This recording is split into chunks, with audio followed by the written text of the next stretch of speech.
Bueno, qué bueno que ya están de regreso con nosotros para continuar con estas clases del diplomado. Y déjenme les comienzo, hermanos, mostrándoles un poco acerca de la plataforma. Si ustedes entran, van a encontrar ya que en la clase de doctrina cristiana del diplomado ya aparecen estas doctrinas, estas últimas doctrinas que vamos a estar viendo. La que vimos la semana pasada fue la doctrina de amartiología. La doctrina que veremos hoy será la de la soteriología y la eclesiología. Y el próximo sábado, que es el último día o la última clase de esta clase, la última sesión de esta clase, vamos a ver lo que es la escatología. Y se darán cuenta que ahí aparecen 4 entregas, ¿verdad? 4 tareas que ustedes tienen que hacer.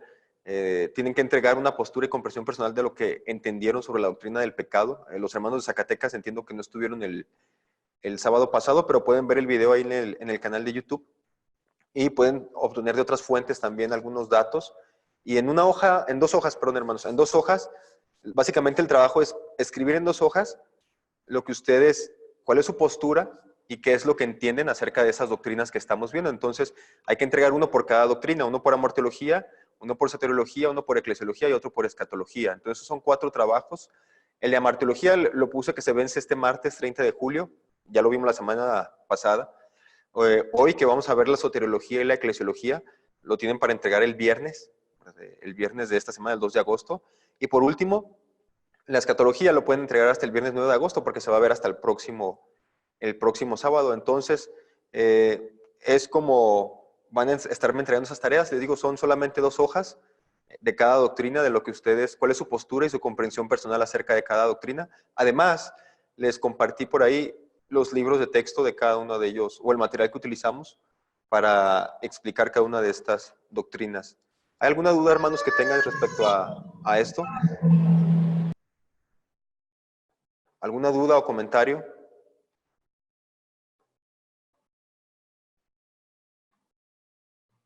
Si tienen alguna duda, pueden levantar la mano y les abro el micrófono.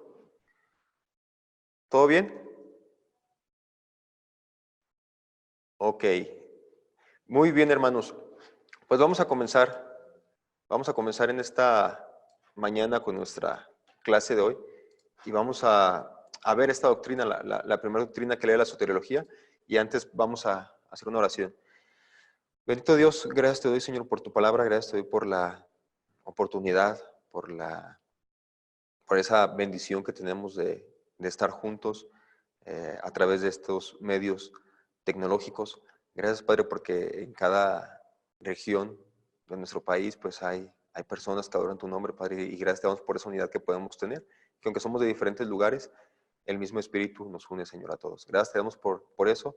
Gracias también te damos por el seminario Lacey, por las eh, clases, por las oportunidades que ofrece para servir y también para eh, ayudarnos, Señor, a crecer en nuestro andar cristiano. Señor, ayúdanos en esta mañana que podamos entender lo que tú tienes para nosotros, que podamos también ser coherentes con lo que pensamos, con lo que creemos y con lo que hacemos, Señor.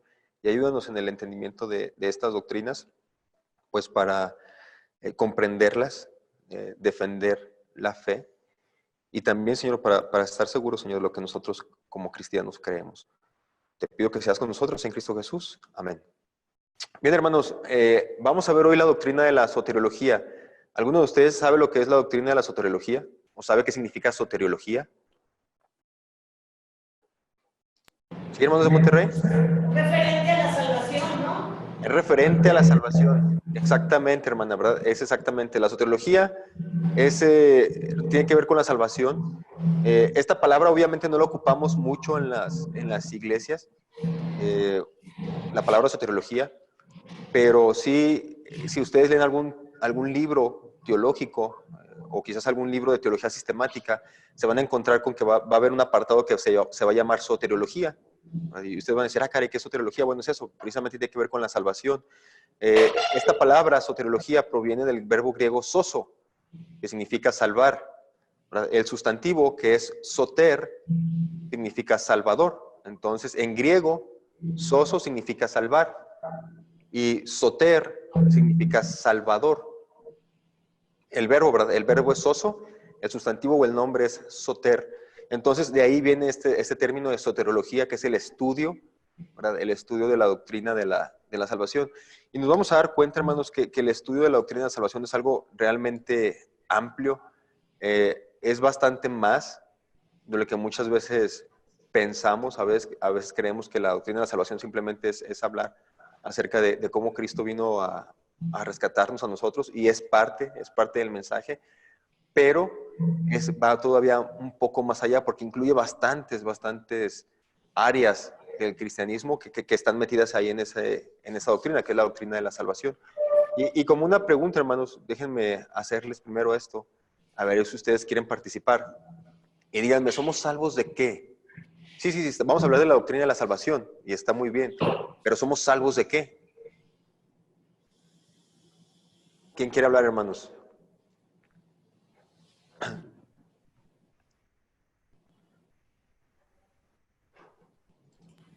Somos salvos de la condenación eterna. Salvos de la condenación eterna. Hermanos de Monterrey. Somos salvos de la muerte por causa del pecado. Ok. Somos salvos de la muerte por la causa del pecado. Sí, es bien importante, hermanos, es bien importante saber esto, ¿verdad? ¿Salvos de qué? Porque a lo largo de los años se han interpretado o se han desarrollado diferentes interpretaciones de lo que es la salvación. Y cada una de estas diferentes interpretaciones intenta resaltar un diferente aspecto de la misma. Por ejemplo, mire, está esta situación de la teología de la liberación, estas teologías que tienen que ver con la teología negra, la teología feminista, la teología del tercer mundo, una teología muy difundida, sobre todo en Latinoamérica, en Sudamérica y Latinoamérica, toda esta parte de nuestro continente, que de hecho la teología de la liberación tiene básicamente sus raíces en Latinoamérica y también en África, en el otro lado. Entonces, esta teología de la liberación, para ellos, nosotros necesitamos ser salvos de los gobiernos opresores. Básicamente, ellos conciben la salvación como la implementación de un nuevo orden económico y social.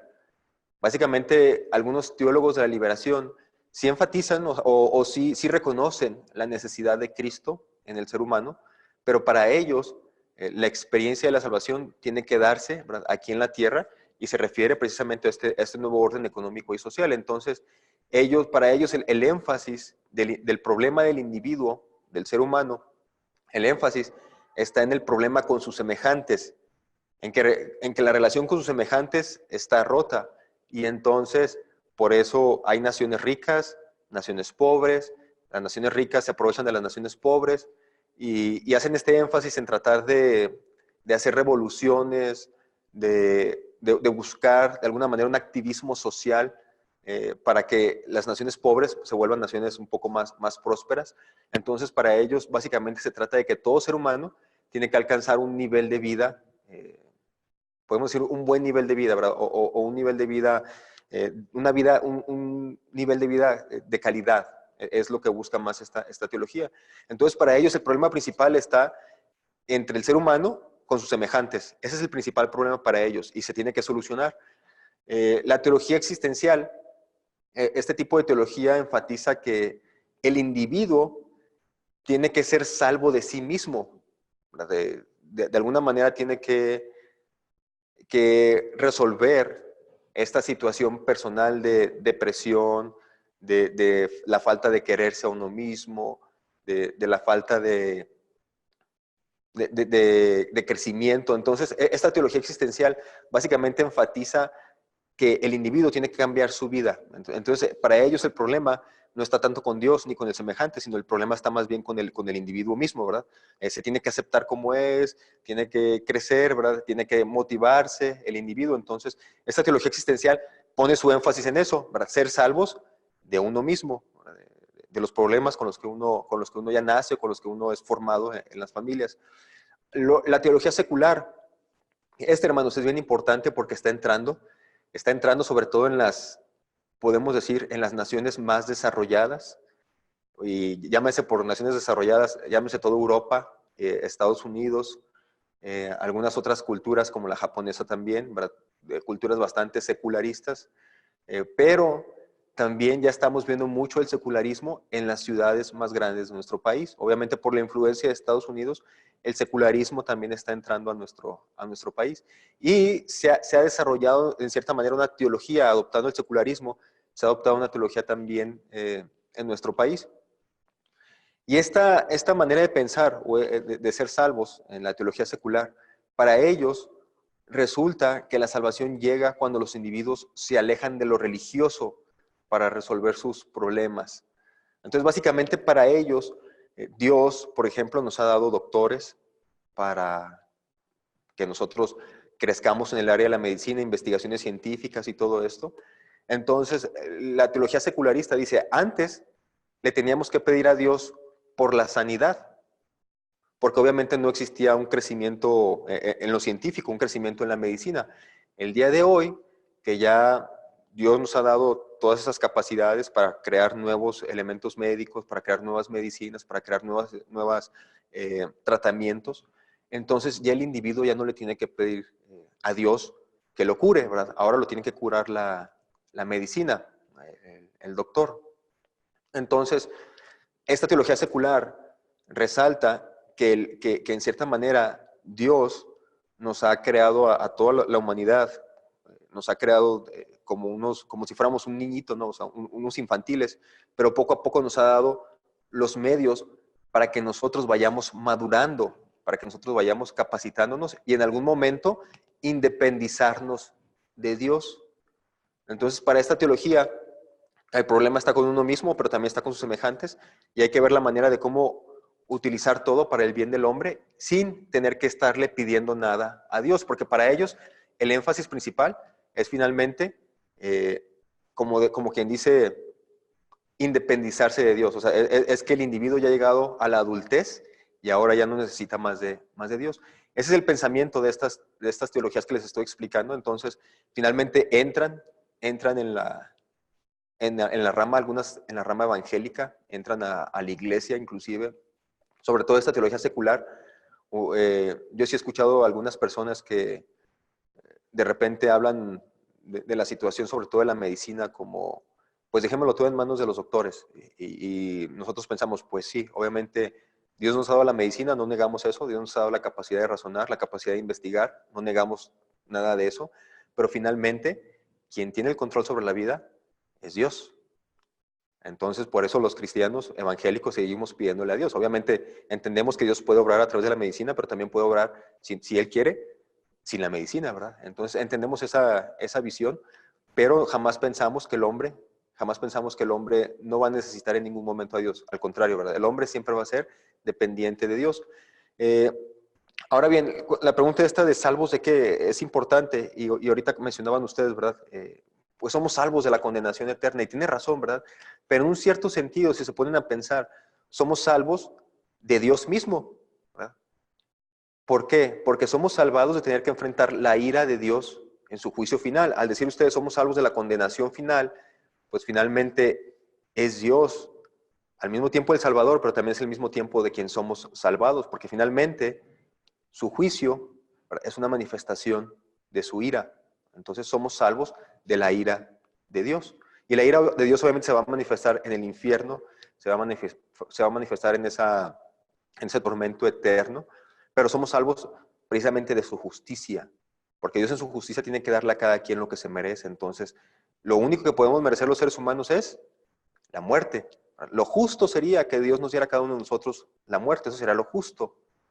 Sin embargo, Dios en su misericordia ha mandado a su Hijo Jesucristo para morir por nosotros, y por su gracia es que somos salvos. Entonces somos salvos de esa ira de Dios.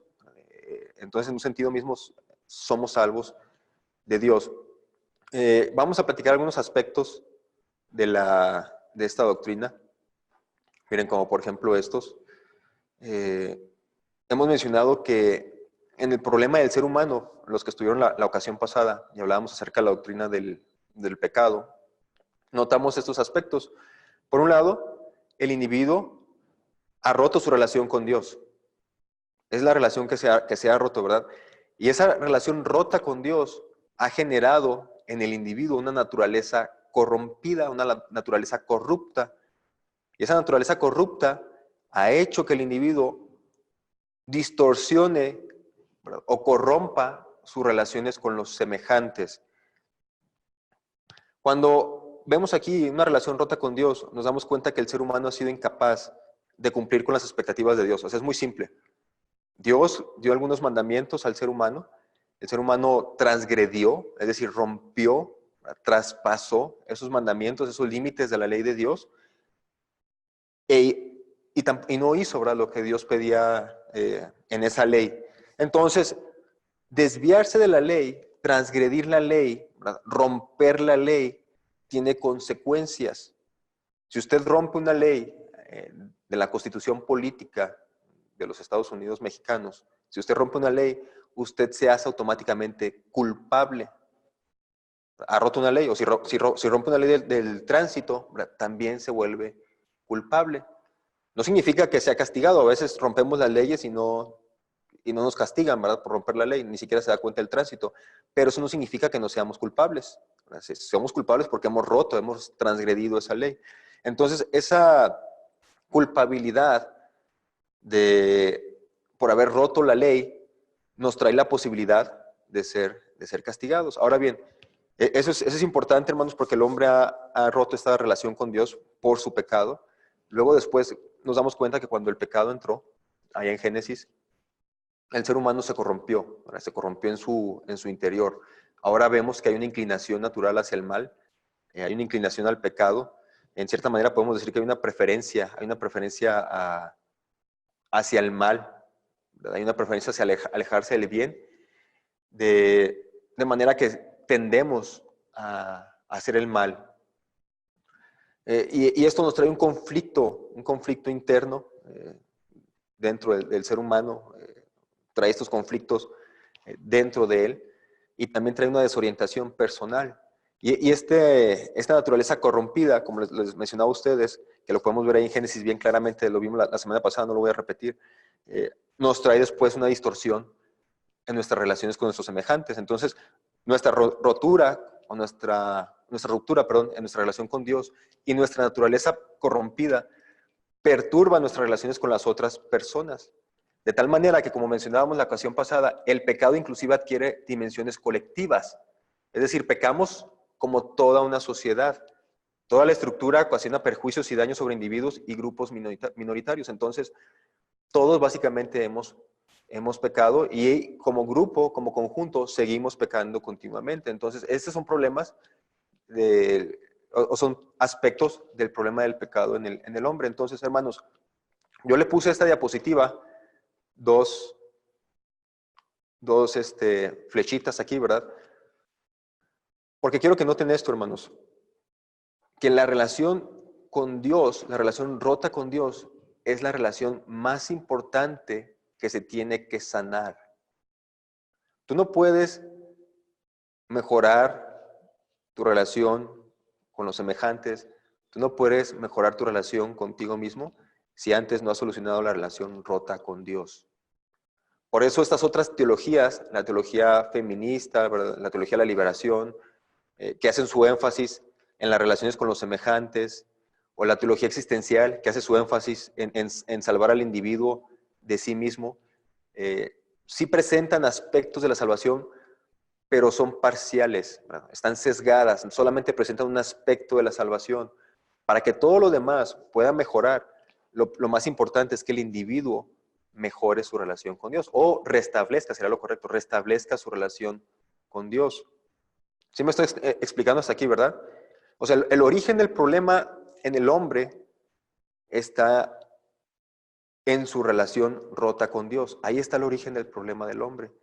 No está en su problema con los semejantes, no está en la estructura o en la sociedad que lo rodea. No. El problema del hombre está en que su relación con Dios ha sido corrompida, ¿verdad? Se ha roto esa relación. Entonces, esa relación es la primera que se tiene que sanar para que las demás relaciones puedan también ser transformadas.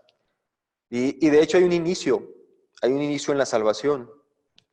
Hay alguien que comienza este acercamiento, porque el hombre no puede acercarse a Dios. Entonces, La palabra de Dios dice que Dios es el que se acerca primero al hombre. Él es el que él inicia la obra de la salvación. Dice en 1 Juan 4:19, nosotros amamos a Dios porque Dios nos amó primero, ¿verdad? Entonces Dios ama primero al hombre. Es Dios el que ha comenzado esta situación, este acercamiento hacia el ser humano, de tal manera que va a decir Juan 3:16, porque de tal manera amó Dios al mundo que ha dado a su Hijo unigénito para que todo aquel que en él cree no se pierda, mas tenga vida eterna. Y vamos a ver por Juan 14:6 que la única manera de llegar a esta salvación es a través de Jesucristo. Va a decir Jesucristo, yo soy el camino, la verdad y la vida. Nadie viene al Padre sino por mí. Entonces, pensando en esto, hermanos, pensando en esta situación, yo quiero que chequen esto, ¿verdad? El individuo es culpable. Ya dijimos, es culpable porque ha roto el pacto con Dios, ha transgredido la ley de Dios. Entonces, delante de Dios, el ser humano es culpable. Tiene que haber un cambio legal del individuo y debe pasar de culpable a no culpable. Se trata de que Dios lo declare justo, ¿verdad? Se trata de que en un juicio el hombre sea declarado justo, ¿verdad? O que se considere que cumple con todos los requisitos divinos. Y el término que utilizamos para esta situación, el término teológico, es justificación. Uno queda justificado mediante la unión legal con Cristo. Sin embargo, hermanos, no solamente se necesita ser declarado justo, porque quitar la culpa no restablece la relación. Por ejemplo, voy a ponerles este ejemplo. Si una persona es metida a la cárcel por cualquier problema que haya tenido con su familia y lo meten a la cárcel a este hombre, o es considerado un ladrón y lo meten a la cárcel a este hombre, y entonces en el juicio, tiempo después, se declara que este hombre ya es inocente, que ha pagado la condena, no sé, los 2, 3, 4 años que le dieron de condena, entonces ya el hombre es inocente y lo dejan salir de la cárcel. Cuando el hombre llega a la sociedad no lo acepta tan fácilmente, ¿verdad? Aunque ya es declarado inocente, finalmente tiene que restablecer una relación con la sociedad también. Entonces, nosotros también podemos ser declarados culpables, perdón, podemos ser declarados inocentes delante de Dios, pero aún así la relación puede seguir rota. Por eso es necesario que esta relación con Dios vuelva otra vez, ¿verdad?, a como era al principio, y a esto le llamamos nosotros la adopción, un término bien importante, y ahorita vamos a ver cada uno de esos términos a detalle, pero tiene que ver con la adopción, y trata de cómo Dios, aparte de declararnos justos, también nos declara hijos suyos, ¿verdad?, hijos de Dios. Es lo que llamamos la adopción. Se restablece el favor de Dios y se nos permite reclamar todos los beneficios que Dios como Padre nos quiere dar. Ahora bien, ya se nos quitó la culpa, ya somos adoptados, pero hay algo también que tiene que cambiar. Tiene que cambiar la condición de nuestro corazón. Porque como hemos dicho, ¿verdad?, la naturaleza del individuo está corrompida. Finalmente de nuestro corazón surgen, emergen malos pensamientos, ¿verdad?, malas acciones. Tiene que haber un cambio en ese corazón, tiene que haber una regeneración, ¿verdad?, tiene que haber ese cambio. Es a lo que llamamos nosotros regeneración, un nuevo nacimiento. Y este nuevo nacimiento implica una auténtica alteración de nuestro carácter, ¿verdad? Tiene que haber todo esto. El individuo se va transformando progresivamente, ¿verdad? En cierta manera llegamos a ser más santos. Esto le llamamos nosotros la santificación. Y la santificación sabemos que va a tener su obra completa hasta el final, cuando nosotros muramos. A esto le llamamos glorificación. Y todo este trayecto que el individuo cristiano recorre desde el primer momento de ser salvo hasta su muerte, cuando es glorificado, si el individuo se mantiene en la fe, a eso le llamamos perseverancia. Perseverancia. Entonces, pensando, hermanos, pensando un poco en cómo la Biblia menciona todos esos aspectos de la salvación, llamémosle justificación, adopción, regeneración, santificación, glorificación. Si nos damos cuenta, la mayor parte de estos términos que utiliza la Biblia se refieren a restablecer la relación del hombre con Dios. La justificación es del individuo con Dios. La adopción es Dios que adopta al individuo como hijo. Es otra vez el individuo con Dios. La La regeneración es el nuevo nacimiento que hay en el individuo. La santificación, probablemente la santificación será el único elemento de la salvación que tiene que ver en nuestra relación personal, pero también en nuestra relación con nuestros semejantes, porque también la glorificación es personal y también la perseverancia es personal. Entonces, yo les hice así como un resumen muy rápido, porque yo lo que quiero enfatizar, otra vez es el punto con el que comencé. El principal problema del hombre es que su relación con Dios está rota por el pecado. O sea, básicamente es, el hombre necesita a Dios. Ese es el principal problema. Con todos estos términos que les acabo de mencionar, todos ellos apuntan a que esa relación, la relación de Dios con el hombre, es la que tiene que ser sanada en primer lugar. Es el énfasis. Después de eso, todas las demás relaciones van a ser sanadas. Pero sin esa relación no es sanada, las demás relaciones no van a poder estar bien. Un cristiano, ¿verdad? Un cristiano varón que ya ha recibido a Cristo como Salvador y de pronto todavía tiene estos problemas con su esposa, ¿verdad? Y le grita, le habla mal a su esposa.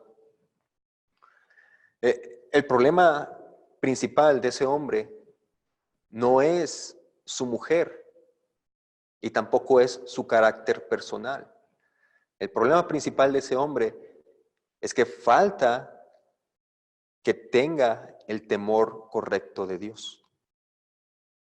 Porque cuando nosotros realmente reverenciamos a Dios, tenemos temor de Dios, entonces yo voy a actuar en consecuencia de ello. Yo voy a saber, yo voy a respetar a mi esposa, yo voy a respetar a mi mujer, porque le tengo un respeto a Dios. Y Dios en su palabra me dice que no sea duro con mi mujer, que no sea áspero con ella, ¿verdad? Que yo la ame como me amo a mí mismo. Entonces, es mi temor a Dios, ¿verdad? Es mi amor por Dios que luego fluye y puedo amar también a los demás. Amo a mi esposa y amo a las demás personas. Entonces, si el individuo no tiene temor de Dios, el individuo no tiene reverencia por Dios, aunque diga que cree en Dios, finalmente va a seguir tratando a sus semejantes como lo peor, ¿verdad? Va a seguir teniendo problemas. Entonces, siempre la relación con Dios es la más importante, es la necesidad del individuo, la necesidad primordial, ¿verdad? Es la relación que se tiene que restablecer. Eso no quiere decir, hermanos, eso no quiere decir que como cristianos no nos importen las necesidades humanas. Por supuesto que nos importan, ¿verdad? Tanto las individuales como las colectivas. Sin embargo, Jesús dejó muy claro que el bienestar espiritual interno del individuo es mucho más importante que la satisfacción de lo temporal.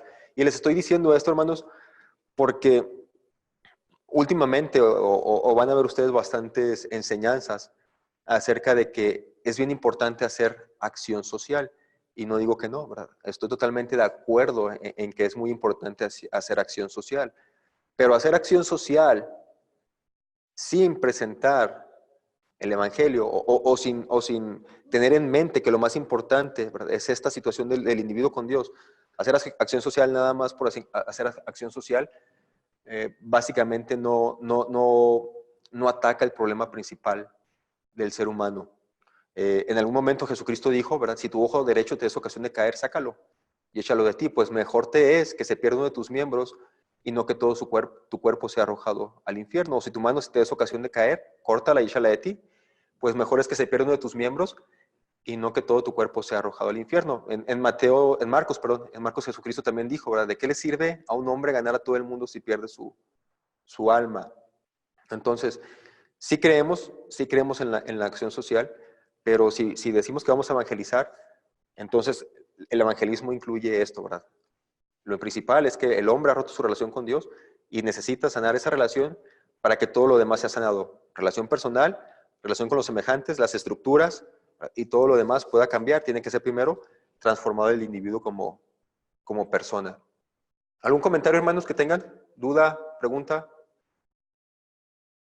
¿No ha llegado el hermano Jaime o ya llegó? Pásale, hermano, a ver, hermano. Monterrey.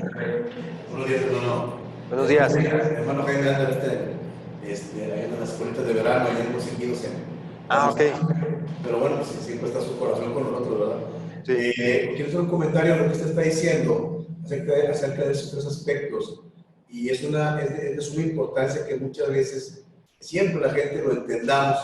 Me acuerdo de la historia, de David, cuando cometió su pecado con Betsabé. ¿Cómo es que todo esto que usted está aquí diciendo pues él lo pasó paso a paso, él lo vivió, él lo hizo, desde que rompió su relación con Dios, después sus ojos empezaron a codiciar y al final pues hubo gente inocente que pagó por su pecado. Pero recuerdo que inicialmente es el Salmo 51, cuando él escribe el Salmo 51, y él escribe, contra ti he pecado. O sea, él primeramente entendió que su pecado principal había sido para con Dios.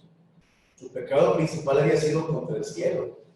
Pero lo demás fue algo, pues, no colateral, pero sí daños que tuvieron que sufrir gente que estaba a su alrededor por su propia falta de relación con Dios. Entonces, es bien importante lo que dice, es bien cierto. Y recuerdo mucho también cuando el hijo pródigo vuelve en sí, pues, tratando de aquel mal sueño, ¿verdad? Como si hubiera sido un mal sueño. Y dice, he pecado contra el cielo y contra ti.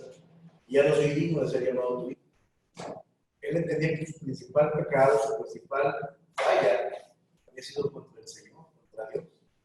Y eso es una realidad porque nosotros a veces, cuando no somos cristianos, lo digo porque yo no fui cristiano todavía, siempre, pensamos que la verdad las cosas con los demás es suficiente. Y no es así.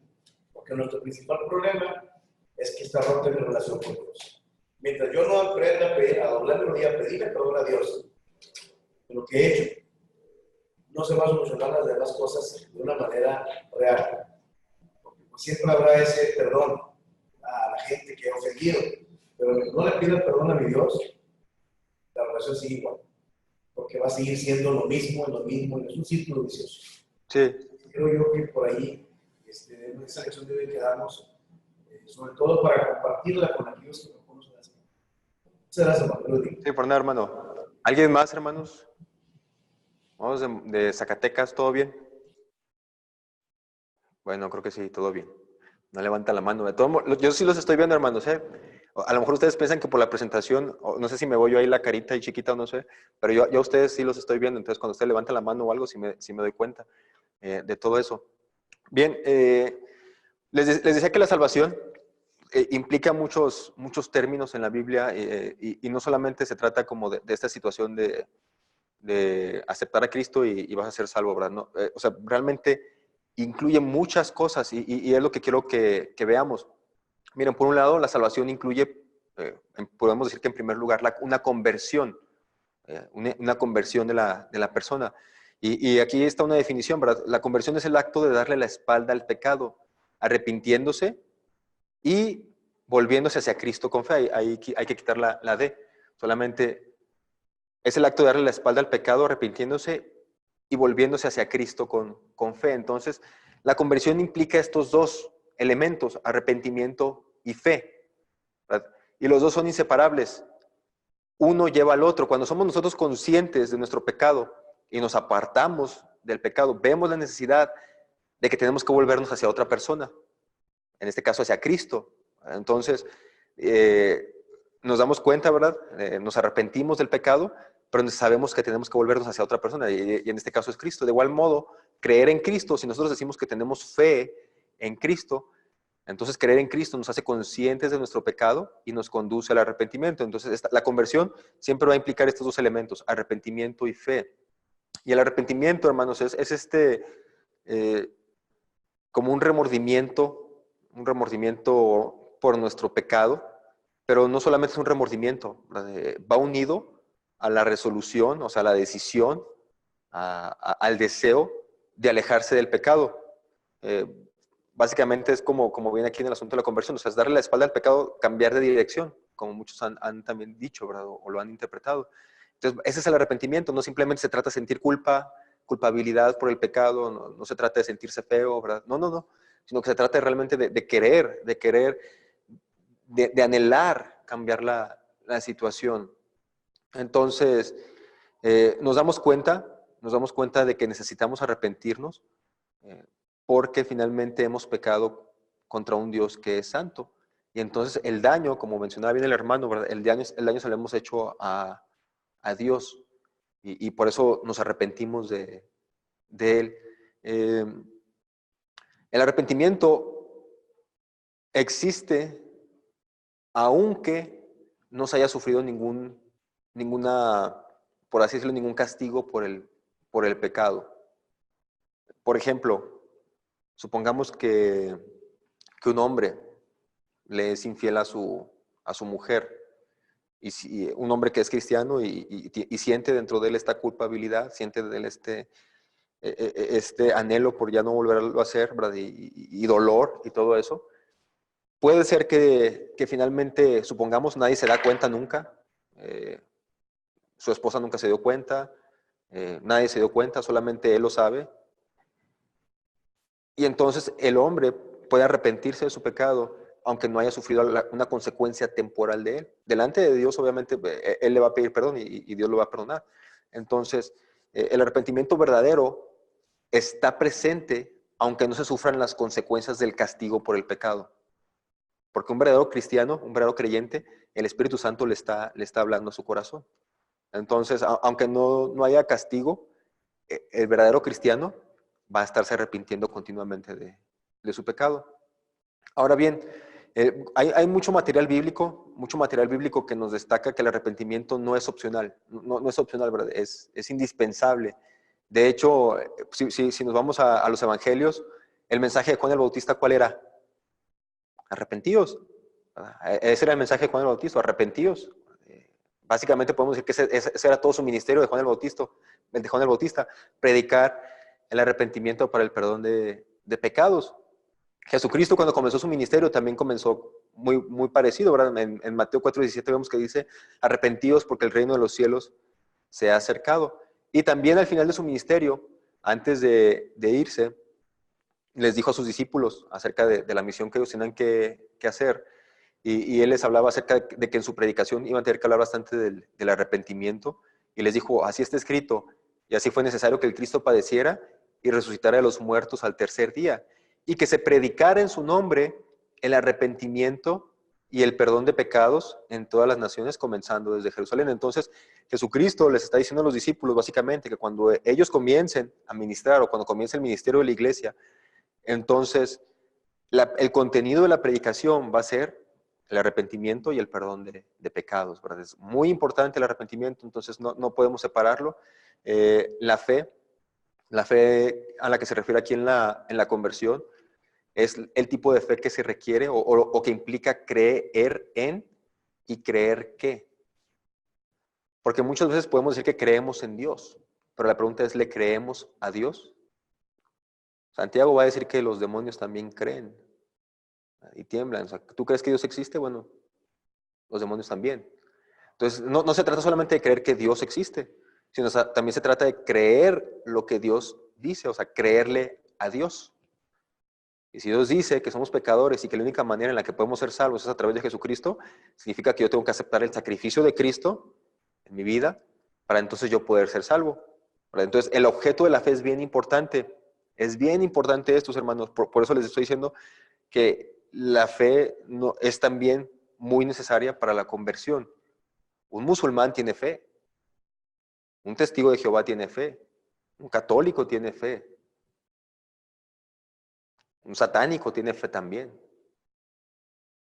Pero eso no los va a llevar al cielo, ¿verdad? Eso no los va a llevar a la salvación. Porque tan importante como la fe es el objeto en el que se pone la fe. Si yo pongo mi fe en mis obras, que mis obras me van a salvar, la Biblia es clara y dice que no es cierto. Si yo pongo mi fe en un sistema legal, en una estructura jerárquica, la Biblia tampoco dice eso. La Biblia dice que la salvación viene solamente a través de Jesucristo. Entonces mi fe está puesta en Jesucristo. Por eso se trata de creer en Dios, pero también creerle a Dios. Yo le creo a Dios que Él me dice que mi salvación no es por obras, es por gracia, por medio de la fe, a través de su Hijo Jesucristo. Esa es la salvación. Ahí está puesta mi fe, en esa salvación. Algo que quisiera también comentar aquí, hermanos, en este aspecto de la conversión. El tiempo no nos da. Realmente, si tuviéramos aquí una clase presencial de más tiempo, podríamos hablar acerca de cómo fue la experiencia de salvación de cada uno de ustedes. Pero ustedes piénsenlo, ¿verdad? Yo recuerdo cuando yo nací se puede decir, en una familia cristiana, aunque cuando nací mi papá todavía no era cristiano. Bueno, era cristiano alejado, se casó con mi mamá que era católica, entonces podemos decir que mi papá se casó en yugo desigual, después Dios ya lo restauró y mi mamá también se convirtió y mi papá ahora es pastor, pero podemos decir que desde pequeños me llevaron a mí a la iglesia. Entonces, en cierta manera, aunque mi papá estaba alejado de la iglesia, siempre fui criado en un hogar un tanto piadoso, en el que obviamente no se permitía ni fumar, ni bailar, ni tomar, ni nada de situaciones. Mi papá nos cuidaba bastante, no nos dejaba salir con cualquier persona. La verdad es que sí fuimos bastante cuidados por mis padres.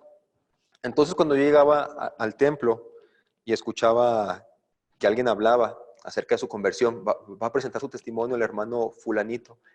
Y el hermano llegaba y se presentaba ahí y decía, no, pues yo antes era un borracho que golpeaba a mi esposa, fui a la cárcel tantas veces, y platicaba todo el asunto así, y de repente decía, y un día acepté a Cristo y todo eso dejó de ser. Y yo me quedaba así como que, wow, impresionante, o sea pensaba yo que eso era la conversión, ¿verdad? Y me asustaba porque yo decía, bueno, ¿yo qué voy a hacer? Yo ya soy bueno en cierta manera. Pensaba, obviamente, dentro de mi pensamiento, yo ya soy bueno, yo ya no tomo, no fumo, no bebo, ¿verdad? No voy a los bailes. Híjola, pues yo cómo voy a experimentar esa conversión. Recuerdo que en mi caso fue un poco más, podemos decir, más un proceso en el que a través de la enseñanza bíblica me fui dando cuenta acerca de que, aunque yo parecía que no encajaba con el perfil de un no creyente, un pagano así pecador, de los peores, realmente sí había pecado en mi vida, ¿verdad? Y tenía que arrepentirme de mi pecado y tenía que pedirle perdón a Dios y toda esta situación. Entonces, lo que quiero decir con esto, hermanos, es que la experiencia de la conversión no es igual en todas las personas, no es igual. No crean ustedes que como le pasó a uno va a ser el modelo con el que va a pasar con otra persona, no, ¿verdad? De hecho, en la misma Biblia hay ejemplos un tanto diferentes de cómo fue la conversión. Pablo, por ejemplo, uno de ellos, una conversión bastante, podemos decir, un giro muy marcado, en el que él está persiguiendo a la iglesia cristiana. Dios se le aparece a él, ¿verdad? Una experiencia única porque no hubo varios a los que Dios se les apareciera después de eso. Entonces, Dios se le aparece personalmente a Pablo Jesucristo y ahí viene la conversión de Pablo, ¿verdad? Y nosotros nos damos cuenta en ese giro de su vida. Después de ser alguien que perseguía a la iglesia, ahora es alguien que está inclusive dispuesto a morir por ella. Pero, por ejemplo, está el caso de Nicodemo, ahí en Juan, que Jesús viene con él y le platica, ¿verdad? Ahí en Juan capítulo 3, y le dice, Nicodemo, te es necesario nacer de nuevo.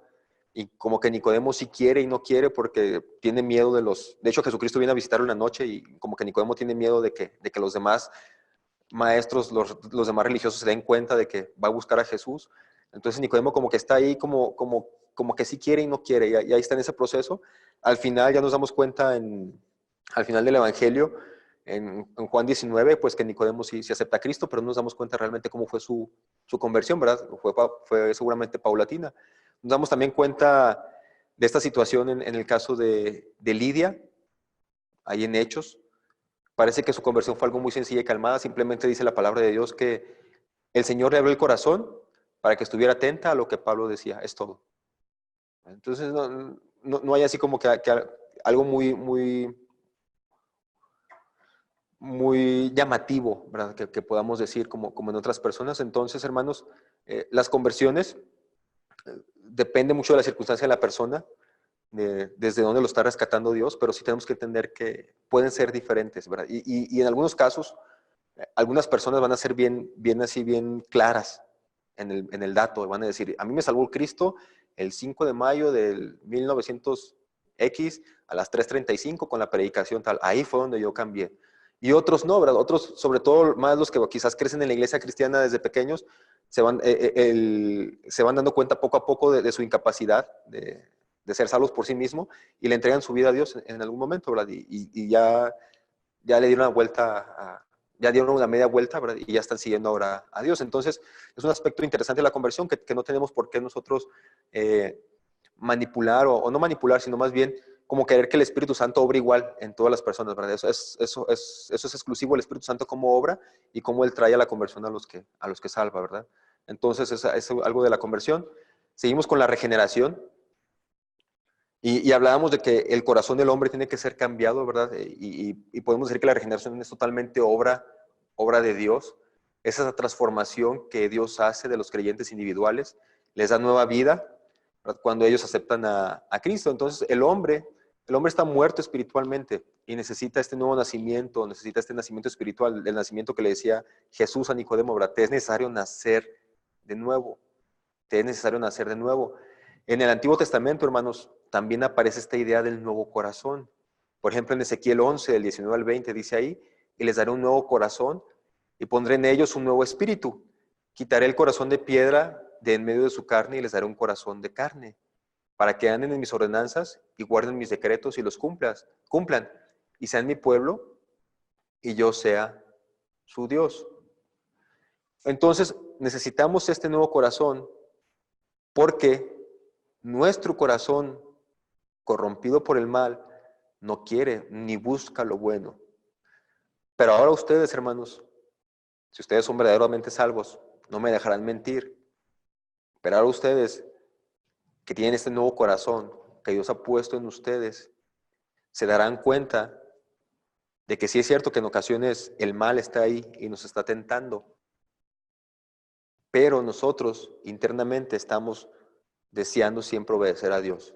No siempre lo cumplimos y pecamos, pero sí hay este deseo y hay este dolor cuando no cumplimos, ¿verdad?, los mandamientos divinos. Hay este dolor, obviamente, porque sabemos que hemos desobedecido a Dios otra vez, ¿verdad? Entonces, este nuevo corazón, este nuevo nacimiento, esta regeneración que Dios ha puesto, ya está actuando en nosotros.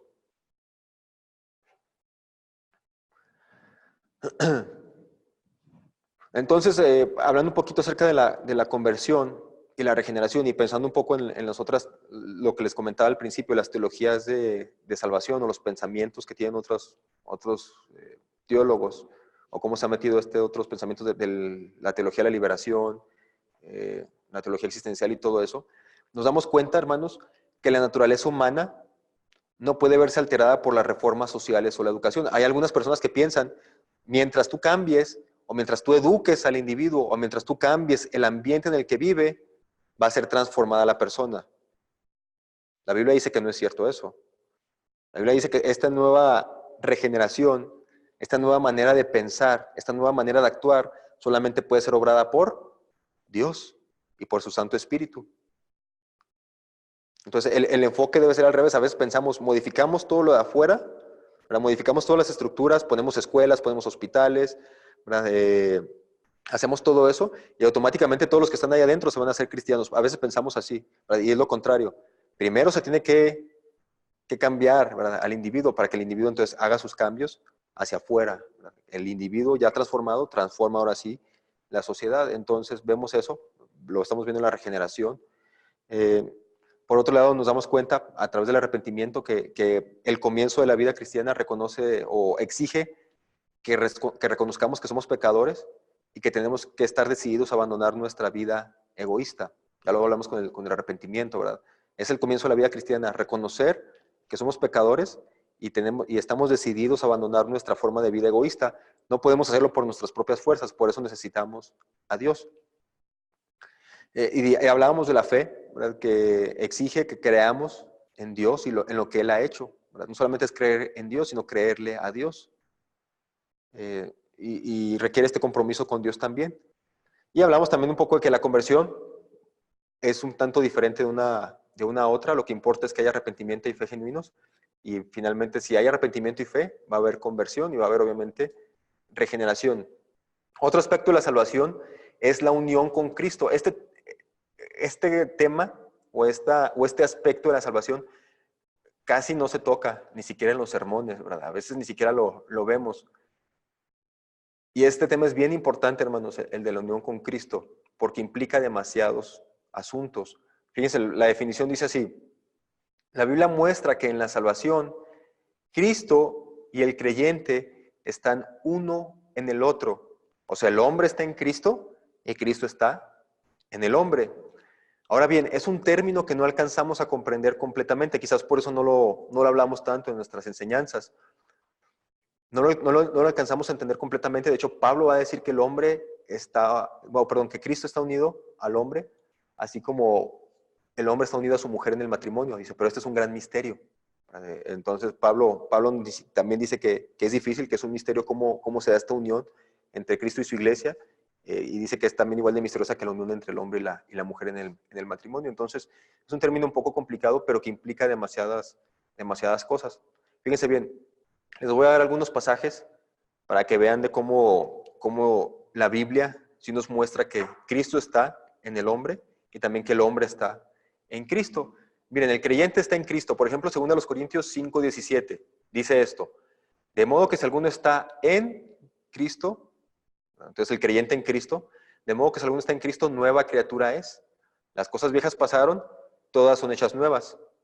En Efesios 1, del 3 al 4 dice: bendito sea el Dios y Padre de nuestro Señor Jesucristo, que nos bendijo con toda bendición espiritual en los lugares celestiales en Cristo, según nos escogió en Él antes de la fundación del mundo, para que fuésemos santos y sin mancha delante de Él. Más adelante en el mismo pasaje va a decir: para la alabanza de la gloria de su gracia, con la cual nos hizo aceptos en el amado. ¿Verdad? Entonces el creyente está en Cristo, ¿verdad? Estamos unidos con Cristo. También se nos dice que Cristo está con el creyente. Pablo va a decir en Colosenses 1:27, a ellos, o sea, está hablando a los creyentes, Dios quiso dar a conocer las riquezas de la gloria de este ministerio entre los gentiles, que es Cristo en ustedes, ¿verdad? Cristo en ustedes, esperanza de gloria. Entonces, Cristo en el creyente, dice, trae esperanza. Entonces, Cristo también está en el creyente. También se expresa la presencia de Cristo en el creyente de una manera diferente en Gálatas 2:20. Y va a decir Pablo, ¿verdad? Con Cristo estoy juntamente crucificado, ya no vivo yo, mas vive Cristo en mí. Cristo está en el creyente, y lo que ahora vivo en la carne lo vivo en la fe del Hijo de Dios, el cual me amó y se entregó a sí mismo por mí. También está la analogía, ¿verdad?, que hace Jesús de yo soy la vid y vosotros los pámpanos. Él va a decir ahí: permaneced en mí y yo en vosotros. O sea, el creyente permanece en Cristo, pero también Cristo permanece en el creyente. Como el pámpano no puede llevar fruto por sí mismo si no permanece en la vid, así tampoco vosotros si no permanecéis en mí. ¿Verdad? Yo soy la vid, vosotros los pámpanos, el que permanece en mí y yo en él, este lleva mucho fruto, porque separados de mí nada podéis hacer. Ahora me pueden preguntar ustedes, bueno, ¿y esto qué significa, verdad? El que seamos unidos con Cristo. O sea, ¿qué implicaciones tiene? Bueno, el primer asunto, hermanos, de esta unión con Cristo, les digo que es bien importante esta situación, y es que esta unión es una unión que en su naturaleza es judicial. ¿Qué quiero decir con esto? Quiero decir que cuando Dios el Padre nos evalúa o nos juzga ante su ley, nunca nos considera solos, porque ya no somos solamente nosotros, ahora Cristo está en nosotros. Entonces Dios siempre ve al creyente en unión con Cristo y mide a los dos juntos. Ahora bien, si Dios, Cristo, Él ya ha hecho lo necesario para satisfacer las demandas de la ley, eso significa que su justicia nos es aplicada a nosotros por esa unión. Entonces, por eso es bien importante este asunto, ¿verdad?, de la unión. Porque ya no estamos solos delante de Dios, ¿verdad? Cristo está en nosotros. Otra implicación más de esta unión es que, según lo que dice Jesús ahí en el pasaje de Juan, eso significa que esta unión también es vital. ¿Qué quiero decir con esto? Bueno, pues que la vida de Cristo fluye, ¿verdad?, dentro de nosotros, renueva nuestra naturaleza interna y también nos da fortaleza espiritual. Otra situación es que se nos considera rectos. Pablo describió, ¿verdad? Ahora pues ninguna condenación hay para los que están en Cristo Jesús. Y debido a esta unión judicial, lo que les digo, ¿verdad?, que los dos se nos toma como uno mismo, como alguien, ahora tenemos una posición adecuada ante la ley, ante los ojos de Dios, ¿verdad? Somos tan rectos como el mismo Hijo de Dios Jesucristo, ¿verdad? No por nosotros, sino porque Cristo está en nosotros. Y un aspecto más de la unión con Cristo que también es muy olvidado quizás, o no tanto olvidado, pero yo creo que mejor no nos gusta este aspecto de la unión con Cristo, es el asunto de que estar unidos con Cristo significa que también vamos a sufrir. Es un aspecto importante de esta unión con Cristo. A los discípulos, Jesucristo les dijo que iban a beber del vaso que Él bebió. y que iban a ser bautizados con su mismo bautismo, y esto se refiere a su sufrimiento. Pablo, cuando está pensando en esto, no se amedrentó y dijo, por amor a Él lo he perdido todo, ¿verdad? Quiero conocerlo a Él y el poder de su resurrección y participar de sus padecimientos hasta llegar a ser semejante a Él en su muerte. Y Pedro va a decir, ¿verdad? Al contrario, gócense cuando sois participantes de los padecimientos de Cristo, para que también en la revelación de su gloria os gocéis con gran alegría. Entonces, este asunto, hermanos, de estar unidos con Cristo, de la salvación, significa muchos aspectos, ¿verdad? Pero uno de ellos también es el sufrimiento. De hecho, Pablo también va a decir, ¿verdad?, que estamos crucificados juntamente con Cristo. Entonces, y que hagamos morir los deseos de la carne, porque ya todo está crucificado, ¿verdad? Estamos unidos con Cristo, entonces es parte del cristiano también este componente del sufrimiento, ¿verdad? Padecer por causa de Cristo. Entonces, bueno, esta unión con Cristo trae todo esto, ¿verdad? Somos rectos, se nos evalúa al mismo tiempo, ¿verdad? No nos considera solos a nosotros mismos, sino está Cristo con nosotros, pero también trae esta situación de estar unidos con Él en su sufrimiento. Otro aspecto más es lo que llamamos la justificación. Y este tema es bien importante para los reformadores, sobre todo, ¿verdad? Martín Lutero y ellos que comienzan con esta idea de la justificación, no comienzan, más bien la vuelven a traer a la luz, y para ellos es muy importante. Y dice ahí el significado, o el concepto, dice más bien, la justificación es la acción de Dios al declarar que los pecadores son rectos ante sus ojos.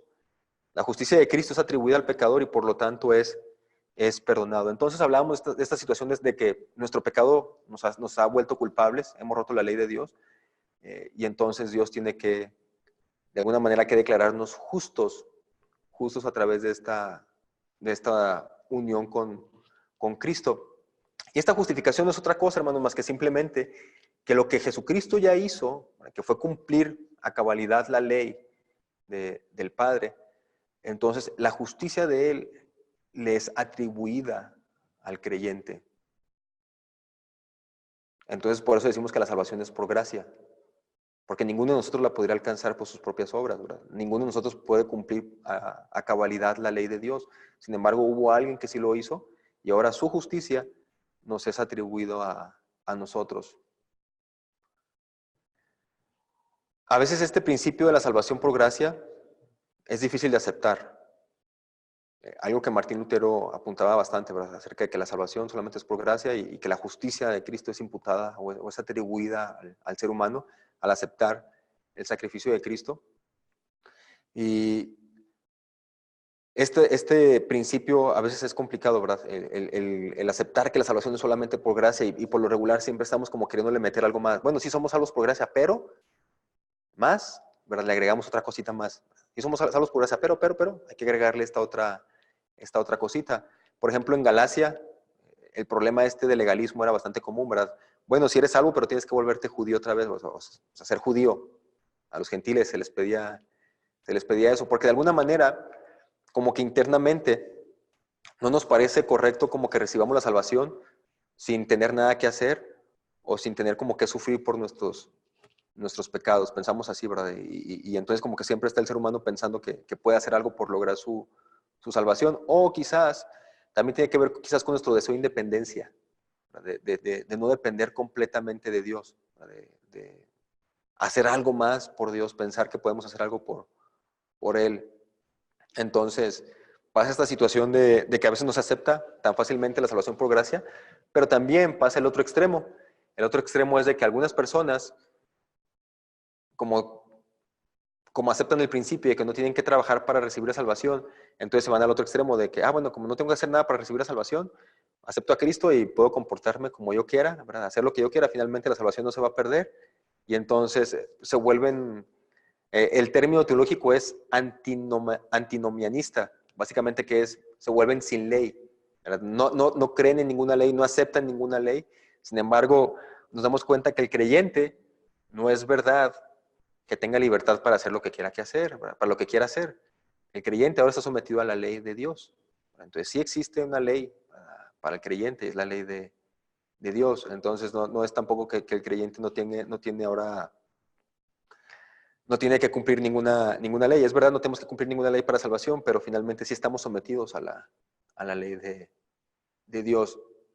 Ahora bien, este principio de la salvación por gracia, y estamos hablando de la justificación, siempre abre la puerta al debate de la fe y las obras. Porque ya hemos dicho que las obras no dan la salvación. Y eso creo que nos queda claro a todos nosotros.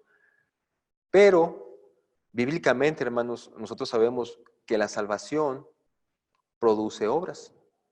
O sea, las obras no son necesarias para la salvación, pero sí son un producto de la salvación. Si no hay buenas obras, seguramente no ha habido ni fe real ni justificación.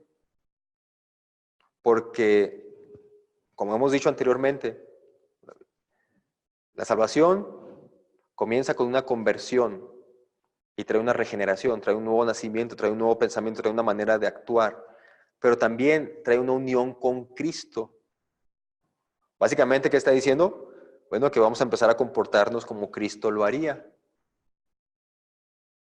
Entonces, si no hay buenas obras, seguramente no ha habido ni conversión, ni regeneración, ni unión con Cristo.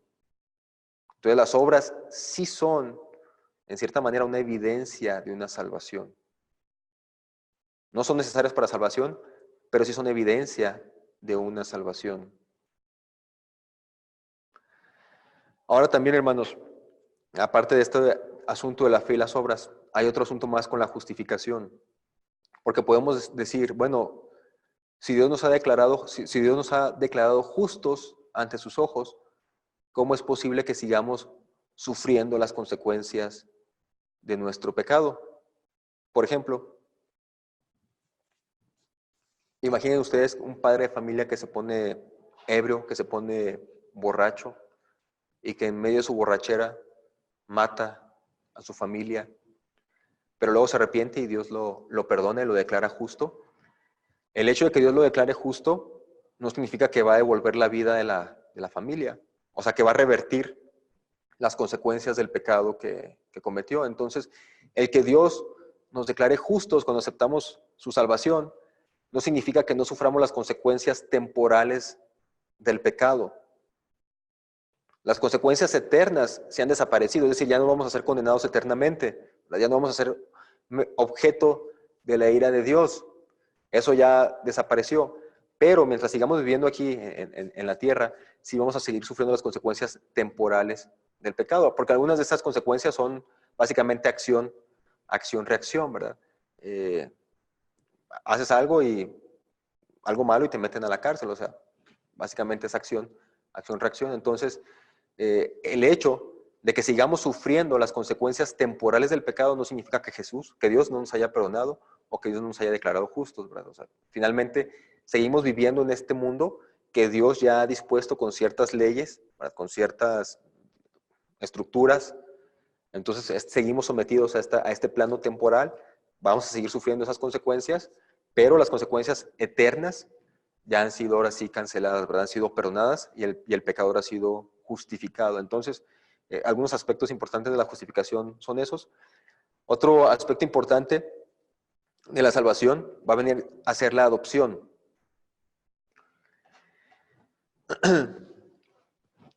Y dice aquí, mediante la adopción queda restablecida la relación con Dios que los humanos tuvieron una vez, pero que perdieron. Básicamente es como que volvemos a esta situación de Edén en cuanto a nuestra relación con Dios, no en cuanto a lo que vivimos, pero sí en cuanto a nuestra relación con Dios.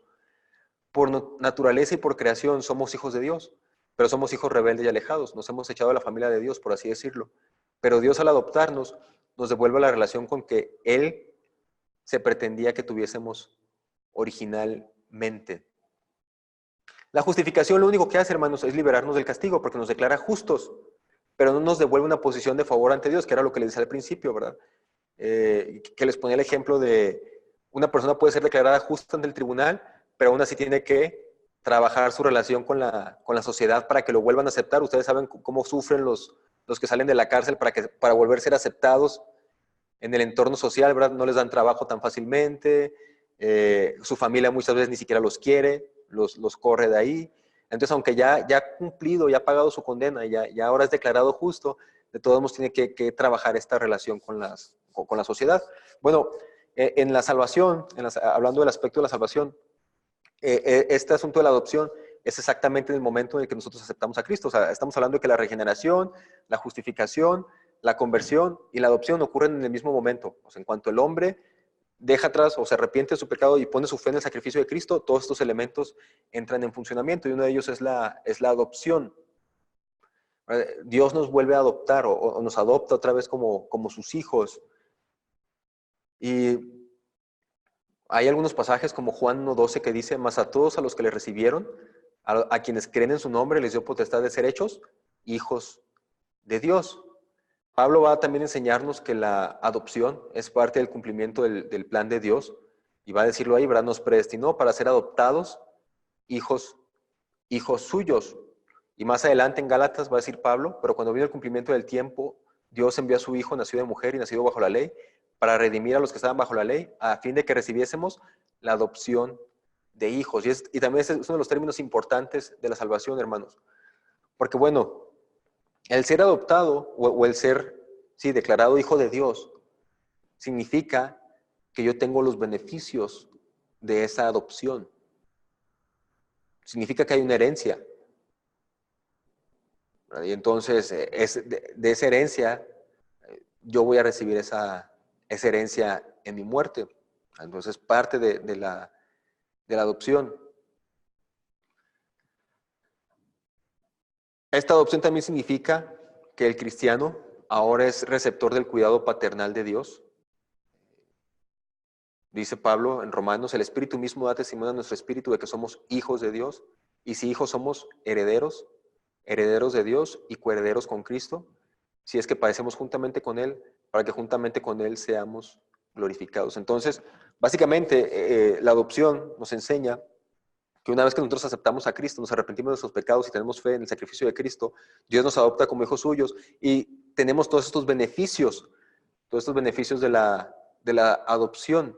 Dios ahora es nuestro Padre, no es nuestro jefe, es más bien nuestro Padre. No le obedecemos como a un amo al que se le obedece con miedo, sino se le obedece como un padre que es, un padre amoroso, un padre que está buscando lo mejor para sus hijos.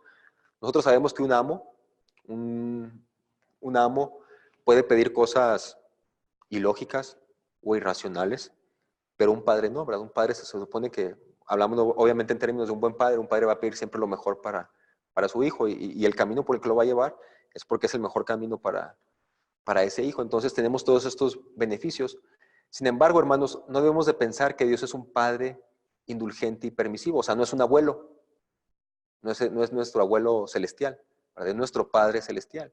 Entonces, hablando de nuestro Padre celestial, hay bastantes pasajes en la Biblia en la que se cita o se dice que Dios como Padre disciplina a sus hijos, ¿verdad? Va a decir ahí en Hebreos, dice: si soportan la disciplina, Dios los trata como hijos. Porque ¿qué hijo es aquel a quien el Padre no disciplina? Ciertamente la disciplina puede que no resulte agradable en el momento en el que se aplica, pero resulta beneficiosa en el largo plazo. Entonces, este asunto de la adopción es realmente bastante importante y es bueno. O sea, por un lado nos hacemos merecedores a esta herencia que tendremos, ¿verdad? Que es la salvación final. Pero también por otro lado podemos estar seguros de que Dios va a buscar lo mejor para nosotros y que en el camino, en el trayecto, nos va a estar disciplinando. Y la disciplina es buena, ¿verdad? No la veamos como algo negativo, no es un castigo, ¿verdad? Como algunos lo quieren ver, ¿no? Pero la disciplina es algo bueno, que de hecho es un componente, pero ya que entremos un poco allá al asunto de la eclesiología, es un componente importante de las iglesias, la disciplina. Y la disciplina es importante porque a través de la disciplina es que nos vamos conformando más a la imagen de su Hijo Cristo, que es la meta, ¿verdad? Es la meta parecernos más a Cristo. Algo más, hermanos, es la santificación.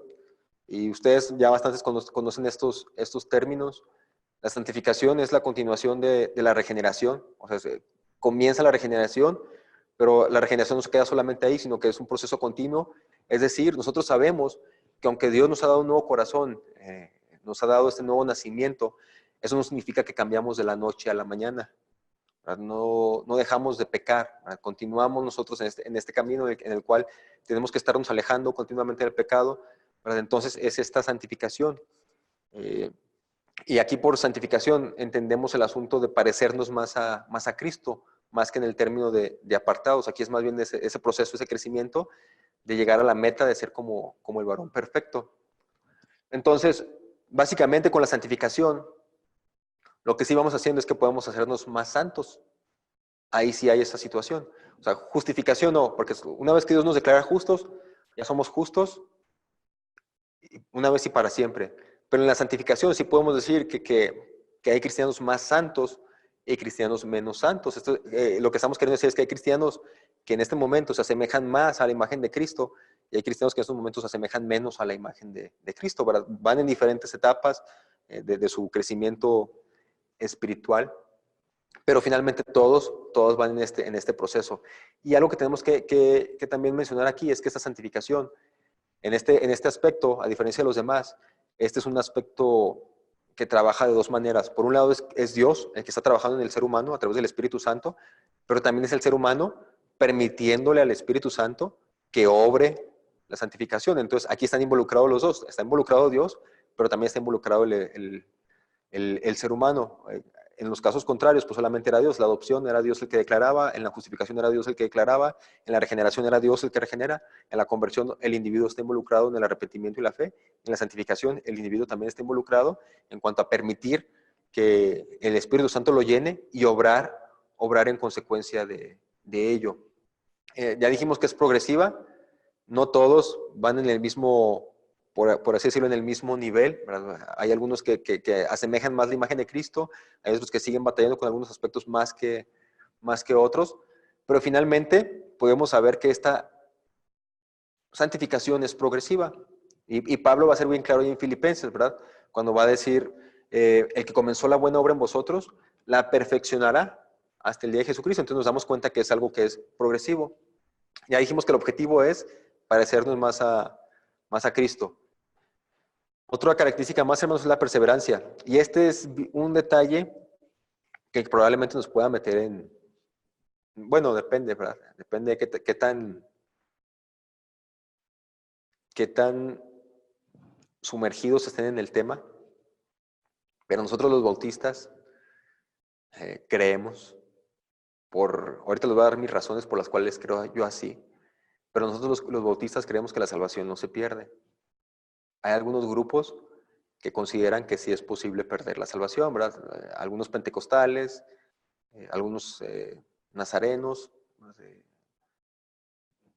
creen esta situación, ¿verdad? Que la salvación se puede perder, pero nosotros los bautistas creemos que no se pierde y les voy a dar las razones, pero déjenme leer primero el concepto, dice así: aquellos a quienes Dios ha aceptado en el amado y ha llamado eficazmente y santificado por su Espíritu, no pueden caer ni total ni definitivamente del estado de gracia, sino que ciertamente perseverarán en él hasta el fin y serán salvos por toda la eternidad. Algunas personas creen que sí se puede dar marcha atrás a todo lo demás, que finalmente se puede perder la salvación. Y otras personas, como los bautistas, nosotros creemos que la salvación no se pierde, pero la pregunta siempre es, bueno, ¿y sobre qué base? ¿Sobre qué base dices esto? Y ahorita les voy a dar las razones. Pero es un tema importante, hermanos, porque afecta mucho la práctica del cristianismo. Miren, por un lado, una persona que no está segura de su salvación, que cualquier pecado lo pueda hacer perder la salvación, pues finalmente no, yo pienso, ¿verdad?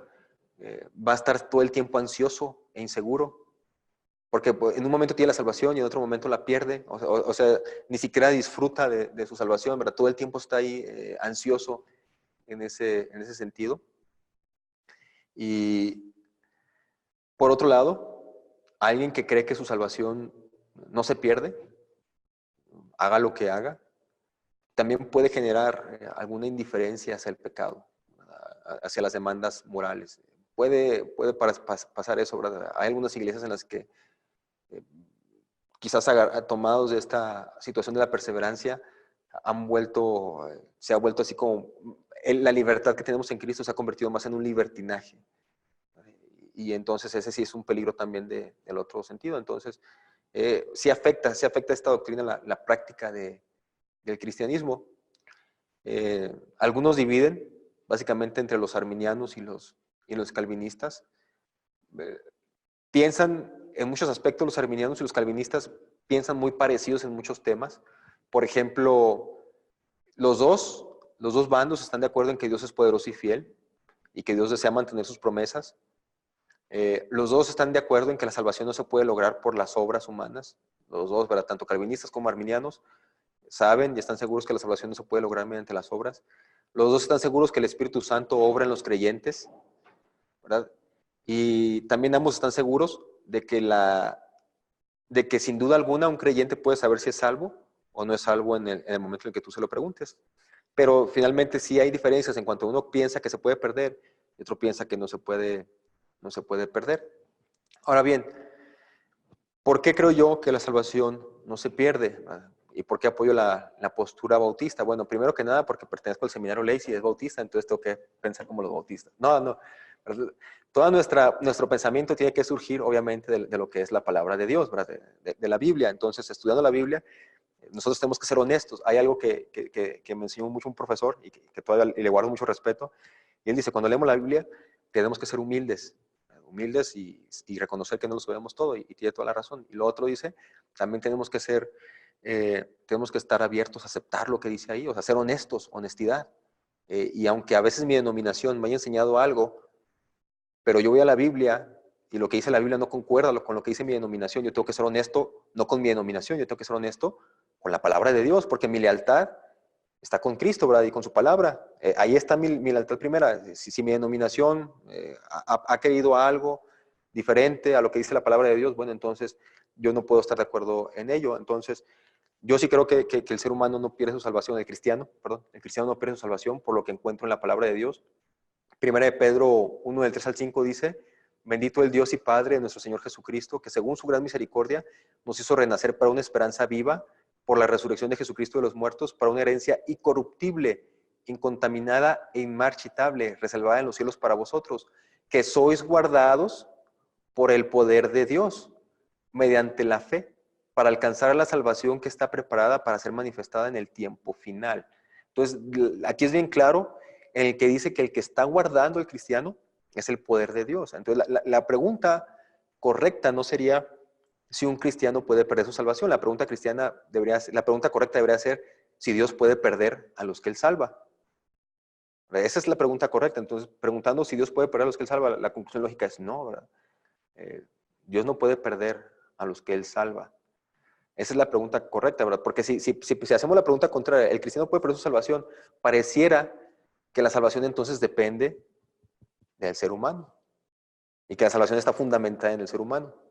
Pero como la salvación está fundamentada en Dios, y ya les expliqué varios términos, ¿verdad? Hay santificación, adopción, justificación, varios términos ahí, y que en todos ellos, o en la mayoría de ellos, el que actúa directamente es Dios. Entonces la pregunta correcta es, ¿Dios pierde a los que Él salva? Esa es la pregunta correcta. Y entonces, haciendo la pregunta correcta, vamos a encontrar la respuesta correcta. La respuesta correcta sería no. Simplemente no, ¿verdad? Porque Dios no puede perder a los que Él salva. Entonces, por un lado, nos damos cuenta que el poder de Dios guarda al creyente para manifestar la salvación en el tiempo final. Entonces, el poder de Dios es todo, Dios es todopoderoso. Por otro lado, también hay textos que hablan acerca del amor de Dios como algo que no se puede perder. Está Romanos 8, 31 al 39, ¿verdad? Que dice, por lo cual estoy seguro que ni la muerte, ni la vida, ni ángeles, ni principados, ni potestades, ni lo presente, ni por lo porvenir, ni lo alto, ni lo profundo, ni ninguna otra cosa creada nos podrá separar del amor de Dios, que es en Cristo Jesús, Señor nuestro. Entonces, hay otros versículos también que nos dicen que el amor de Dios ahí está presente todo el tiempo, ¿verdad? Y habla de esa persistencia de su amor, y está hablando de los creyentes. Otro pasaje más sería Filipenses 1:6, que va a hablar de lo que hablábamos ahorita en la santificación. Aquel que comenzó la buena obra en vosotros, la perfeccionará hasta el día de Jesucristo. Se nos dice que Jesucristo intercede por nosotros constantemente, que Jesús le pide, ¿verdad?, al Padre, y que las oraciones de Jesús, su Padre siempre las escuchaba. Y entonces sus oraciones, si la oración de Jesús, que intercede por nosotros, su Padre siempre la escucha, entonces Jesucristo, cuando intercede por nosotros, Dios lo va a escuchar. Entonces ahí está intercediendo por nosotros. También el Espíritu Santo intercede por nosotros. Entonces ahí está obrando, ¿verdad?, la Trinidad. Está obrando tanto el poder de Dios que guarda la salvación, está obrando Jesucristo que intercede por nosotros, está obrando el Espíritu Santo que intercede por nosotros y nos convence de pecado, de justicia y de juicio. Entonces la Trinidad completa está obrando en nuestra salvación. Entonces, no es posible, ¿verdad? No es posible que Dios pierda esta situación. O sea, ¿contra quién la va a perder? ¿Contra quién la perdería? Pues es Dios. Es Dios. Hay una promesa, ¿verdad?, bien clara en Juan, donde va a decir Jesucristo, ¿verdad? Mis ovejas oyen mi voz y yo las conozco y me siguen, yo les doy vida eterna y no perecerán jamás, ni nadie las arrebatará de mi mano. Mi Padre que me las dio, mayor que todos es, y nadie las puede arrebatar de la mano de mi Padre. Entonces, esa es una promesa de protección directa de Dios. Pablo, también seguro de esta situación, él decía en 2 de Timoteo, no me avergüenzo porque yo sé a quién he creído y estoy seguro de que es poderoso para guardar mi depósito para aquel día. Entonces también Pablo está fundamentando su seguridad de la salvación, no en sí mismo, en Jesús. Por eso les vuelvo a repetir, la pregunta correcta es, ¿Dios pierde a los que Él salva? Esa es la pregunta correcta, ¿verdad? Y entonces vamos a encontrar la respuesta correcta. Además, la perseverancia, hermanos, esta doctrina de la perseverancia, surge de las demás doctrinas, de las doctrinas que ya mencioné anteriormente. Entre ellas, por ejemplo, hablamos de la unión con Cristo. Si los creyentes se han hecho uno con Cristo y su vida, la vida de Cristo, fluye a través del creyente, entonces nada en absoluto puede anular esa conexión. Entonces aquí estamos hablando más de aspectos lógicos, no estamos hablando tanto ya de pasajes bíblicos, sino de pensando en las otras doctrinas, cómo funcionan, ¿verdad?, la adopción, la justificación, la santificación, la unión con Cristo, cómo funciona con esta situación de la perseverancia. Entonces, si el creyente está unido con Cristo, es uno en ellos, ¿qué puede anular esta conexión? Ninguna, ¿verdad? El nuevo nacimiento implica que el Espíritu Santo da una nueva naturaleza. Y entonces esta nueva naturaleza genera una transformación. Y Juan nos va a decir que todo el que nace de Dios no practica el pecado, porque la simiente de Dios permanece en él y no puede pecar porque es nacido de Dios. Entonces, este nuevo nacimiento que nos da Dios, dice ahí que el que nace de Dios permanece en él. Ahora, si la salvación se pudiera perder, pensando hipotéticamente, eso quiere decir que la regeneración tendría que ser reversible. Este cambio de corazón que ha hecho Dios tendría que darse vuelta también. Y no es posible, ¿verdad? No puede ser así porque se supone que originalmente estábamos muertos en nuestros delitos y pecados. Y ahora Dios nos ha dado vida en Cristo. Ya tenemos vida. No podríamos volver a morir espiritualmente porque ya pasamos de ese estado. Ya no se puede regresar. Porque por definición, Cristo nos ha dado vida eterna. Tan simple como la vida eterna dura, pues eternamente. O sea, ya no puede otra vez regresar a la muerte espiritual. Ahora, pensando en la justificación, si Dios ya nos declaró justos, nos tendría que hacer otro decreto para anular su declaración de habernos declarado justos. Es decir, como que Dios diría, bueno, le damos reversa a lo que yo ya dije como juez y dicté sentencia, ¿verdad? Otra vez tengo que regresarles, ahora a volver los pecadores otra vez, ya quitar la justicia y hacernos otra vez injustos. La adopción, somos adoptados y dijimos que en esta adopción genera el amor de Dios. Si nosotros decimos que la salvación se pierde, eso significa que el amor de Cristo no nos transforma. Cuando la palabra de Dios es bien clara y dice que el amor de Cristo nos está constriñendo, nos está convenciendo completamente todo el tiempo de pecado, nos está transformando. Entonces, si la salvación se pudiera perder, significa que este amor de Dios se me fue la palabra, hermanos, pero no es capaz, sería la palabra, no es capaz o es incapaz de transformarnos. Y la Biblia no dice eso. La Biblia dice que el amor de Dios nos está transformando constantemente. Entonces, sería negar otras partes de la Escritura. Por otro lado, hermanos, yo creo que también ese es un punto, un aspecto bien contundente, hablando de la santificación. Dice ahí que el que comenzó la buena obra en ustedes la va a perfeccionar.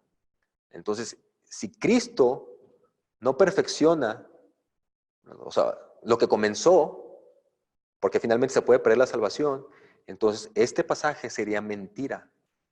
No podríamos creer en él. Si la salvación se perdiera, significa que Cristo no tiene el poder de perfeccionar la obra que ya comenzó.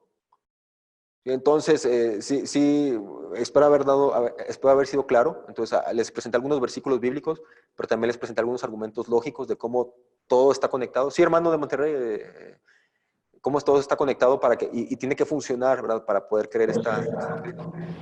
Sí, hermano. Yo creo, hermano, que los que consideran que sí se pierde la salvación es por aquellos casos de personas que supuestamente eran salvos y de repente empiezan a cometer atrocidades, asesinatos, violaciones, infinidad de cosas, y entonces dicen, ya perdió su salvación, cuando en realidad nunca fueron salvos, aunque en algún momento dijeron que así fue, realmente no fueron salvos, no fueron adoptados, no fueron rescatados, no fueron santificados, pues porque no eran hijos de Dios.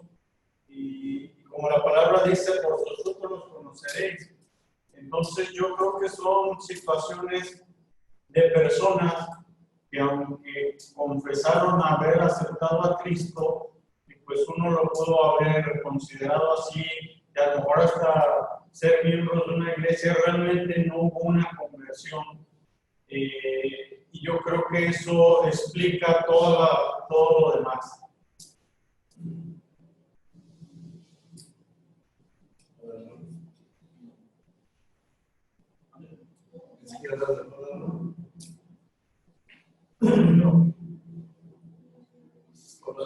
Sí, hermano de Monterrey.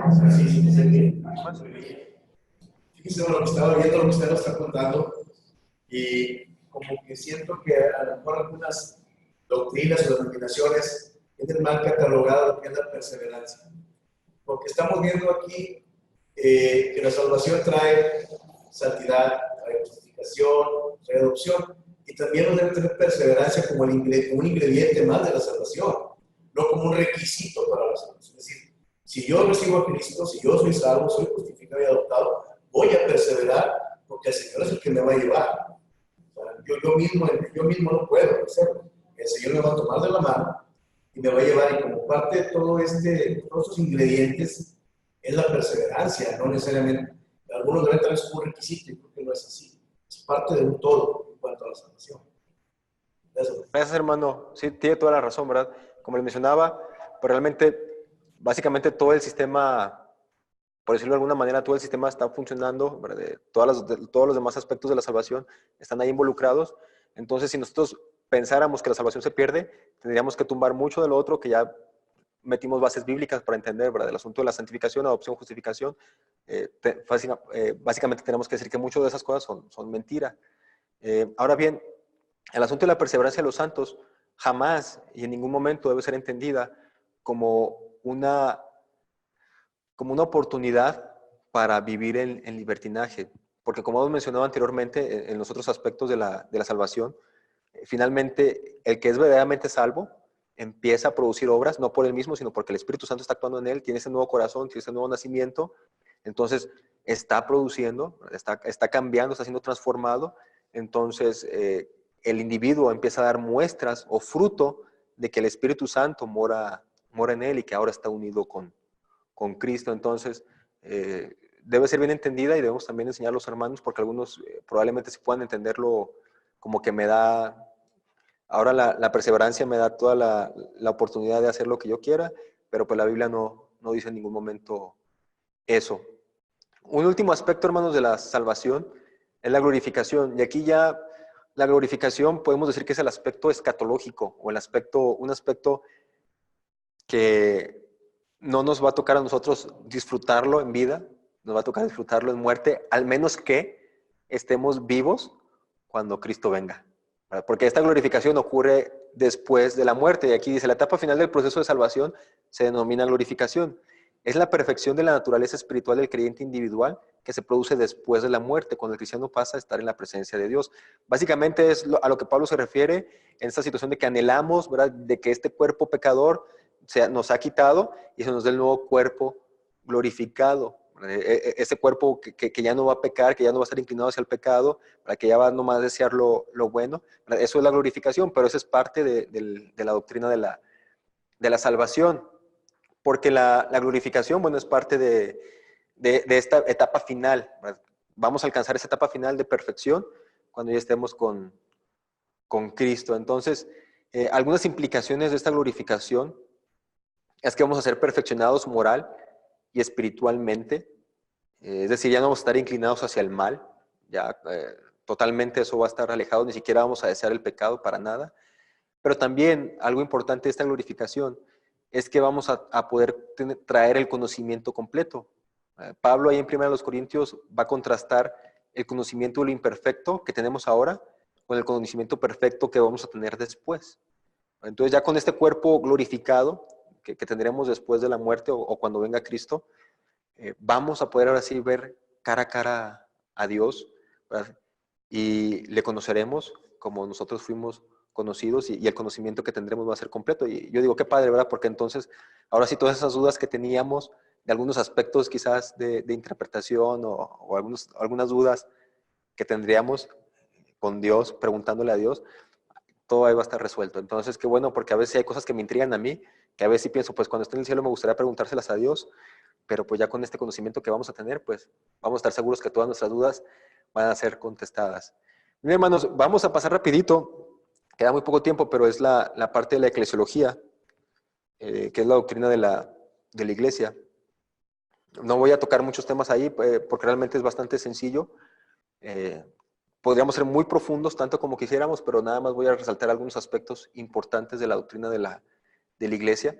Y quiero que nos demos cuenta, lo primero que quiero que entendamos es que ya hablamos de la salvación, pero la salvación es de individuos, ¿verdad? Es de personas, cada quien es responsable de su salvación, ¿verdad? Ni el padre es responsable por los pecados de los hijos, ni los hijos son responsables por los pecados de los padres. Sin embargo, la vida cristiana no es un asunto de llaneros solitarios, jamás. ¿Verdad? La Biblia dice y es clara al señalar que cuando nosotros aceptamos a Cristo y tenemos esta unión con Cristo y todo esto, también nos hemos unido a su cuerpo, que es la iglesia. Entonces, todo creyente debe y tiene que estar en una iglesia local. Porque la vida cristiana no es un asunto solitario, es un asunto de algo corporativo. Es típico encontrar en los Hechos, por ejemplo en el libro de los Hechos, esta situación de que cuando ellos aceptaban a Cristo y se añadían a la iglesia, los que habían de ser salvos. O sea, básicamente se da por sentado que los que aceptaban a Cristo o los que recibían la salvación se añadían a la iglesia en automático. Sí, entonces, es parte de lo que vemos en Hecho. Entonces, eso es a lo que llamamos iglesia. La palabra iglesia viene de la palabra, o este asunto de la eclesiología, viene de la palabra griega eclesia. Así es, eclesia. Y el sentido más sencillo o más normal de esta palabra simplemente es una asamblea, una reunión de personas. Es el significado más cercano de esta palabra o lo original. Y ahora nosotros lo llamamos iglesia, ¿verdad? Al conjunto de creyentes que se reúnen con un mismo propósito y que obedecen a Dios. Entonces le llamamos eclesiología porque viene de esta palabra griega, eclesia. Ahora bien, la Biblia habla de la iglesia por lo menos de tres maneras distintas. En algunos casos la muestra como el pueblo de Dios. La iglesia es el pueblo de Dios, dice 2 Corintios 6:16, habitaré y andaré entre ellos y yo seré su Dios y ellos serán mi pueblo. Ahora bien, este asunto de que es el pueblo de Dios, cuando la Biblia lo utiliza así, es porque quiere resaltar algo. Entonces, por eso utiliza diferentes términos. Cada término trata de resaltar algún aspecto de la iglesia. Entonces, al definir a la iglesia como el pueblo de Dios, se refiere a que Dios ha escogido a un pueblo para sí mismo. En el Antiguo Testamento, Dios no adoptó para sí mismo una nación que ya existiera, sino que realmente Él creó una nación para sí mismo. O sea, Dios creó un nuevo pueblo para sí mismo. Escogió a Abraham y a través de él escogió al pueblo de Israel, ¿verdad? En el Nuevo Testamento, el concepto se amplía y vemos que Dios ha escogido tanto a judíos como a gentiles dentro de la iglesia, ¿verdad? O sea, Dios ha escogido este pueblo a través de su Hijo Jesucristo. Nos ha escogido en Cristo. Aquellos que aceptan la obra de Cristo son escogidos de Dios. Ahora también, el hecho de que la iglesia sea declarada el pueblo de Dios significa también esta otra cualidad de la santidad, de que Dios, como ha escogido un pueblo para sí mismo, este pueblo tiene que ser diferente a los demás. Dios siempre esperó que Israel fuera una nación pura y una nación santificada. Como la esposa de Cristo, la iglesia también tiene que ser santa. Va a decir eso en Efesios. Cristo amó a la iglesia y se entregó a sí mismo por ella para santificarla, habiéndola purificado en el lavamiento del agua por la palabra, a fin de presentársela a sí mismo una iglesia gloriosa, que no tuviera mancha, ni arruga, ni cosas semejantes, sino que fuese santa y sin mancha. Entonces, este concepto del pueblo de Cristo, o el pueblo de Dios, también señala la importancia de santidad. La iglesia como una comunidad santa, ¿verdad? Siempre alejada del mundo, ¿verdad? Y limpia de pecado.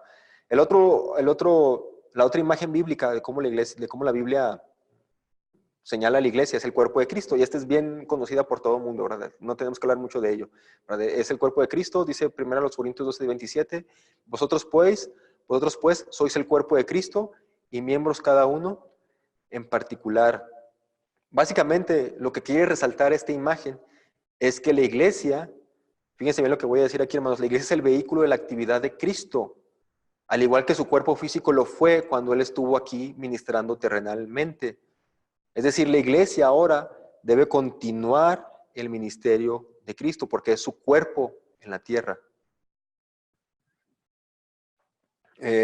Resalta también esta conexión que hay en la iglesia como cuerpo de creyentes con Cristo, porque Cristo es la cabeza. ¿Sí? Cristo es la cabeza de este cuerpo, entonces todos los miembros somos parte de ese cuerpo. Y esta situación del cuerpo de Cristo también habla de que entre los miembros hay una interconexión, hay una interdependencia, ¿verdad?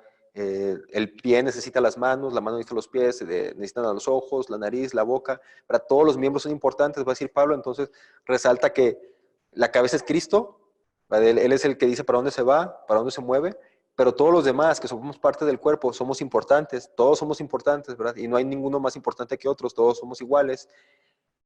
Y nos necesitamos unos a otros. Esta imagen del cuerpo de Cristo nos habla también de que hay dones que le han sido dados, capacidades especiales que le han sido dados a cada miembro de la iglesia, y que estos dones se tienen que utilizar para servir y ayudarnos unos a otros a parecernos más a Cristo. Hay una dependencia mutua, hay una comunión, hay una edificación.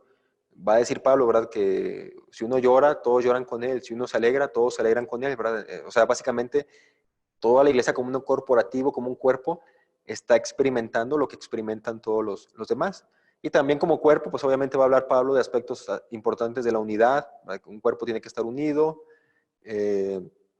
no debe haber divisiones, ¿verdad? No debe haber quien se queje porque es mano y no le tocó ser pie, ¿verdad? Entonces, Pablo va a hablar de esa situación. Entonces, la iglesia como cuerpo de Cristo enfatiza varios aspectos importantes de la iglesia. Y la otra es que la iglesia también es asemejada como el templo del Espíritu Santo. La iglesia es el templo del Espíritu Santo. Y va a decir 1 Corintios 3:16, ¿acaso no sabéis que sois el templo de Dios y que el Espíritu de Dios está en vosotros? Pablo va a hablar de que la iglesia es el Espíritu, o es el templo, perdón, es el templo del Espíritu Santo, pero también el individuo. Pero va a hablar de los dos. O sea, por un lado, el individuo es templo del Espíritu Santo, pero también habla que la iglesia es el templo del Espíritu Santo. Es el Espíritu Santo el que creó la iglesia en el Pentecostés. O sea, el Espíritu Santo el que formó esta iglesia en Pentecostés, donde se bautizaron como 3,000 personas, ¿verdad? Y así comienza la iglesia. Y es el mismo Espíritu Santo el que sigue poblando la iglesia. Dice 1 Corintios 12, porque por un solo espíritu fuimos todos bautizados en un cuerpo, tanto judíos como griegos, tanto esclavos como libres, y a todos se nos dio a beber de un mismo espíritu. Entonces podemos decir que el Espíritu Santo habita en la iglesia de una manera individual, pero también de una manera colectiva. De las dos formas, el Espíritu Santo está presente en la iglesia. Entonces, también es representada la iglesia como el templo del Espíritu Santo. Algunas funciones de la iglesia, ustedes se las saben. La saben porque seguramente les han enseñado el pesca, ¿verdad? Proclamación, enseñanza, servicio, comunión, adoración. Depende del autor que ustedes lean, ¿verdad? Va a haber diferentes funciones. Por ejemplo, un autor que yo sigo, que es el material que les puse ahí en la plataforma, solamente maneja 4. Evangelización, edificación, adoración y preocupación social. Pero en la edificación pone la enseñanza y pone la comunión, porque él dice que la enseñanza es para edificar y la comunión también es para edificar. Entonces, él los mete ahí a los dos. Proclamación es lo mismo que evangelización, adoración ahí están los dos, y preocupación social pues el servicio. Entonces él solamente maneja 4, otros autores manejan 5, ¿verdad? El pesca, proclamación, enseñanza, servicio, comunión, adoración. Otros le agregan una R al final, pescar, reproducción, ¿verdad? Al final, o sea, básicamente es que cada discípulo se reproduzca en otro discípulo más. Entonces, bueno, dependiendo de cada autor van a ver diferentes funciones que ellos consideran que son importantes en la iglesia, pero sí quiero dejar algo claro, hermanos, que el objetivo principal o la función principal de la iglesia es la evangelización o la proclamación. Eso es lo más importante. Fue el mandato de Jesús antes de irse, ¿verdad? Ir y hacer discípulos a todas las naciones. Entonces, básicamente está diciendo que la razón de existir de la iglesia es la evangelización. Esa es la razón de existir de la iglesia. De hecho, es un mandato. Obviamente todos los demás son importantes, edificar, adorar y preocuparnos por los demás, pero la iglesia fue formada con un propósito específico, que fue la evangelización, ¿verdad? Ir hasta lo último de la tierra. Y esta evangelización no solamente es algo local, va a decir en Hechos, ¿verdad? Y me seréis testigos en Jerusalén, en Judea, y hasta lo último en Samaria y hasta lo último de la tierra. Entonces, la iglesia debe tener como su principal objetivo la evangelización de todo el mundo. Esa es su razón para existir, evangelizar todo el mundo. El otro aspecto de la iglesia, la edificación del cuerpo de Cristo. Ya hablé un poco de esto acerca de cuando da dones. Pablo va a hablar de que los dones nos han sido dados para edificarnos unos a otros, y esta edificación consiste principalmente en adoptar la imagen de Cristo. Los dones nos han sido dados para enseñarnos, pero también para amonestarnos, para exhortarnos a parecernos más a Cristo. Pablo inclusive va a hablar de que esos dones que no sirven para edificación, como por ejemplo el don de lenguas, cuando no hay alguien que lo interprete, ¿verdad? O algún otro tipo de don que son un poco controvertidos, Pablo va a decir, mejor no los practiquen si no sirven para edificar a la iglesia. No lo hagan si no sirve para edificar. Y la edificación ya dijimos que se trata de ayudar a las personas a que crezcan a la estatura del varón perfecto. Ahora lo que sigue también importante es la adoración, ¿verdad? Finalmente la iglesia como un corporativo se une para adorar a Dios y lo adora a través pues, de todas sus prácticas que hace, a través de los cultos, a través de los servicios, pero también lo adora a través de su vida diaria, ¿verdad? En todo lo que hace la iglesia. Entonces, la adoración es un componente importante de la función de la iglesia. Y la última, la preocupación social, que también es algo importante, ¿verdad? Del asunto de estar realizando actos de amor y compasión, tanto para creyentes como para no creyentes, porque parte del ministerio de Jesucristo fue ese, ¿verdad? O sea, finalmente Él sanaba a las personas, Él les ayudaba, ya sea que lo aceptaran o no lo aceptaran. Pero no olvidemos, ¿verdad? Lo principal, la evangelización. La preocupación social es importante, pero no es lo principal, ¿verdad? Pero sí tenemos que preocuparnos y quizás pueda ser una manera de evangelizar la preocupación social, entonces totalmente válido. Acerca del carácter de la iglesia, ¿cómo debe ser una iglesia? En su interior, ¿cómo debe ser la iglesia? Bueno, por un lado, toda iglesia tiene que tener el deseo de servir. Y obviamente cuando estamos hablando del deseo de servir, estamos hablando de la iglesia como un organismo en general, o sea, que todos los miembros estén en la misma sintonía. Y esto es bien claro, hermanos, porque dijimos que la iglesia es el cuerpo de Jesús aquí en la tierra, ¿verdad? O sea, la iglesia debe continuar el ministerio de Jesús. Lo que él hizo en sus 33 años de vida, la iglesia lo tiene que hacer ahora, ¿verdad? Y entonces Jesucristo dijo que su propósito no era el de ser servido, sino era el de servir. Y al encarnarse, él tomó forma de siervo y se humilló a sí mismo, haciéndose obediente hasta la muerte y la muerte de cruz. Entonces la iglesia debe estar mostrando esta misma disposición a servir. De hecho, Jesucristo nunca se asoció con la gente por lo que la gente pudiera hacer por él. Nunca hizo eso. Seguramente algunas personas desaprobarían si Jesucristo tuviera como un director de campaña o alguien que le dijera ahí, pues como que vete por este lado para que tenga más popularidad y todo esto. Seguramente le hubiera dicho a Jesús, le hubiera negado o le hubiera desaprobado muchas relaciones que él tuvo con algunos. Por ejemplo, cuando va con Zaqueo, o cuando va con el Simón, el fariseo. Entonces Jesucristo nunca se asoció con la gente por lo que la gente le pudiera dar a él. Él siempre se asoció para darles él la salvación a ellos, ¿verdad? Entonces, esto es bien, bien importante e interesante, hermanos, porque vivimos ahora en una sociedad en la que si tú no tienes utilidad, no vales nada. Si no, piensen en los adultos mayores, piensen en los que tienen alguna clase de discapacidad o capacidades diferentes. Piensen en esa clase de personas que muchas veces la sociedad ignora, porque como no son útiles, entonces no tienen valor. Y se menosprecia a esa clase de personas. Y nos damos cuenta que Jesucristo nunca menospreció y nunca fue por las personas, por lo que ellos pudieran darle a él.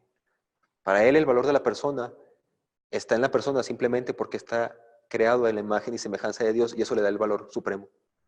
No importa si es anciano, no importa si tiene alguna discapacidad, ¿verdad? No importa. Ese valor de la persona es importante porque está creado a la imagen de Dios, ¿verdad? Y la imagen de Dios en la persona es todo. Entonces, por eso las personas tienen valor. Entonces, Jesucristo se reunía con personas no por lo que le pudieran dar, sino, sin embargo, él siempre buscaba darles a ellos. Y lo otro, hermanos, número 2, nada más que ahí le puse número 1, me equivoqué. La iglesia debe tener este sentimiento de adaptabilidad. Debe ser adaptable, debe estar dispuesta a cambiar sus programas, a cambiar sus estructuras en base a ser fiel al mensaje. Fíjense lo que estoy diciendo, fiel al mensaje del evangelio. Pero si la estructura o si la forma o los programas no están funcionando para ser fiel al evangelio, entonces la iglesia debe ser capaz de adaptarse, de transformarse. Vivimos en una sociedad que constantemente está en cambio, ¿verdad? ¿Cómo la iglesia puede ser, cómo puede mostrar ese evangelio de una manera que la sociedad del día de hoy lo pueda captar, ¿verdad? Y pueda ser relevante para ellos? Probablemente este modelo de reuniones todos los domingos a las 11 de la mañana ya no funciona en algunas iglesias. Probablemente algunas iglesias prefieren reunirse a las 8 de la mañana y es más funcional para ellos. Pero hay algunas personas que consideran que reunirse en otro horario que no sea a las 11 de la mañana, pues es pecado. Lo ven así como que no, porque los fundadores de esta iglesia establecieron que a las 11 de la mañana y si lo movemos el horario del culto, estamos mal, ¿verdad? No, ¿verdad? O sea, eso es cuando las estructuras se utilizan como excusa para cambiar. Entonces, la iglesia tiene que tener esta capacidad de ser adaptable. Y les voy a decir por qué, hermanos, ya para terminar. El gobierno de la iglesia. Ahí, otra vez se cambió ahí el número, la numeración, pero es 1, 2 y 3 y 4. Hay por lo menos 4 sistemas de gobierno actualmente en las iglesias evangélicas. Por ejemplo, el gobierno episcopal. Ese lo tiene la Iglesia Católica Romana, no, obviamente no evangélica, pero por ejemplo si están los metodistas o están los anglicanos. La Iglesia Ortodoxa pues tampoco evangelista, pero los demás sí, metodistas y anglicanos sí. Este sistema episcopal es el que tienen los católicos, básicamente hay una jerarquía, hay un obispo, debajo del obispo hay arzobispos, está el papa, arzobispos, obispos, sacerdotes, ¿verdad? Entonces hay una jerarquía bien definida y obviamente hay una línea de mando, donde el principal es el papa. Ese es el gobierno de la Iglesia Episcopal. Está el sistema de gobierno presbiteriano, que obviamente la iglesia presbiteriana tiene este sistema, pero también la iglesia reformada muchas iglesias reformadas, algunas bautistas, algunas de otra denominación, pero reformadas, tienen este sistema de gobierno. Básicamente la autoridad reside en un grupo de personas que por lo regular son pastores. O sea, son iglesias que tienen varios pastores y son seleccionados estos pastores por las congregaciones y hay un presbiterio que las avala todavía, o sea, es un sistema presbiteriano. Está el sistema congregacionalista, que la mayoría de los bautistas lo tenemos, ¿verdad? También la denominación congregacionalista es una denominación. Y la autoridad básicamente reside en la congregación. Por eso no tenemos casi dudas porque muchos de nosotros lo practicamos. Y está también el no gubernamental. Ese lo manejan más los cuaqueros o una denominación que se llama Asamblea de Hermanos. Y para ellos básicamente no existe ninguna estructura de gobierno, para ellos no hay ninguna jerarquía tampoco. Y cuando se quieren tomar decisiones, de repente a alguien se le ocurre, pues a mí el Espíritu Santo me dijo que nos vayamos en esta dirección, los demás dicen, bueno, se me hace que sí, y se van por ahí, pero de repente alguien por ahí levanta la mano otra vez otro día y dice, pues creo que no, creo que el Espíritu Santo ahora me dijo esta otra cosa. Entonces son como un poco más informales en las estructuras y resaltan mucho el trabajo del Espíritu Santo. Ahora bien, ¿qué dice la Biblia acerca de esto? Por eso les digo que pensemos en el último término de adaptabilidad. La verdad, hermanos, es que por lo menos el sistema presbiteriano y el sistema congregacional, hay bases bíblicas para los dos. Hay en algunos momentos en los que Pablo le va a decir directamente a Timoteo, designa ancianos en cada iglesia. Y era Timoteo el que los designaba, o sea, no era la iglesia, era Timoteo el que designaba los pastores de las iglesias. En este caso, Timoteo fungía como un delegado apostólico, ¿verdad? Tenía esta autoridad apostólica que tenía Pablo. Ahora no tenemos apóstoles tampoco, no crean eso, no hay esa autoridad apostólica, pero sí vemos que la iglesia como que se fue adaptando un poco dependiendo de la situación en la que vivía. El día de hoy podríamos decir, así en resumen, hermanos, que tanto el sistema presbiteriano como el sistema congregacional, ambos son válidos. El sistema episcopal podríamos decir que no, porque deja fuera el sacerdocio de todos los creyentes y establece jerarquías. Y hay una distinción muy, muy clara entre lo que son los laicos y los que son el clero. Y entonces genera una división muy grande y genera esta división tan grande que luego algunos piensan que solamente los del clero tienen acceso a Dios. Y a veces algunas personas católicas que llegan a la iglesia bautista vienen con esa idea y vienen y le dicen al pastor, pues usted ore para que Dios lo escuche. O ore por mí, ¿verdad? Porque piensan que la oración del pastor tiene más poder que su oración. Y no, ¿verdad? Claro que no, pero es parte de lo que el sistema episcopal ha dejado como uno de sus resultados. Pero tanto el presbiteriano como el congregacional podemos decir que son quizás sistemas saludables de autoridad en la iglesia del gobierno. Piensen, por ejemplo, en una iglesia muy grande. Estas iglesias últimamente que han surgido de, no sé, 3,000 miembros, 2,000 miembros bautistas. Es muy difícil poner a tanta gente de acuerdo para que venga y se reúnen en una sesión de negocios, ¿verdad? Entonces quizás ahí la congregación puede ser un poco más inteligente y decir, bueno, les dejamos a estas personas, a un grupo de personas que ellos tomen las decisiones las más necesarias, pero finalmente cuando sea algo importante, pues que ahora sí llamen a toda la congregación. Algo así, ¿verdad? Funciona de manera distinta. O la otra, hermanos, por ejemplo, piensen en una iglesia que apenas está naciendo, donde un pastor está plantando una iglesia, pero todos los creyentes que hay ahí son creyentes inmaduros. ¿Verdad? No hay un liderazgo competente, no hay un liderazgo entrenado, todavía les falta crecimiento espiritual. Entonces puede ser que en esta clase de iglesias el pastor tome una autoridad un poco más, o tome un rol más bien de un poco más autoritativo al principio. Al principio tratando un poco como de manejar todos los asuntos de la iglesia, pero poco a poco entregando el poder a la iglesia para que la misma iglesia se vaya involucrando en los asuntos de la iglesia. Entonces, no podemos ser muy dogmáticos en esta área, o sea, no podemos ser muy rígidos y decir, no, todo el tiempo tiene que ser democracia y que todos levanten la mano, porque tristemente pensamos a veces que la democracia toma las mejores decisiones, pero muchas veces, hermanos, la democracia se equivoca, sobre todo cuando está llena de personas ahí que causan problemas o que no son realmente convertidos, ¿verdad? O que apenas son bebés espirituales. Entonces, no podemos ser muy, muy dogmáticos. La Biblia no es dogmática en este aspecto. Les digo, hay bases para decir que el sistema presbiteriano está bien, hay bases para decir que el sistema congregacionalista está bien. Entonces, aquí más bien es como que la iglesia tiene que ver la manera de cómo puede funcionar mejor, dependiendo de las circunstancias en las que está viviendo. Por eso también hablamos del asunto de la adaptabilidad. Entonces, dos sistemas de gobierno de la iglesia bíblicos puede ser fácilmente el presbiteriano y el congregacional. Ya depende de cada iglesia cómo se adapta mejor a estos sistemas, depende de sus necesidades. Bien, hermanos, ¿algún comentario extra o algo que quieran decir?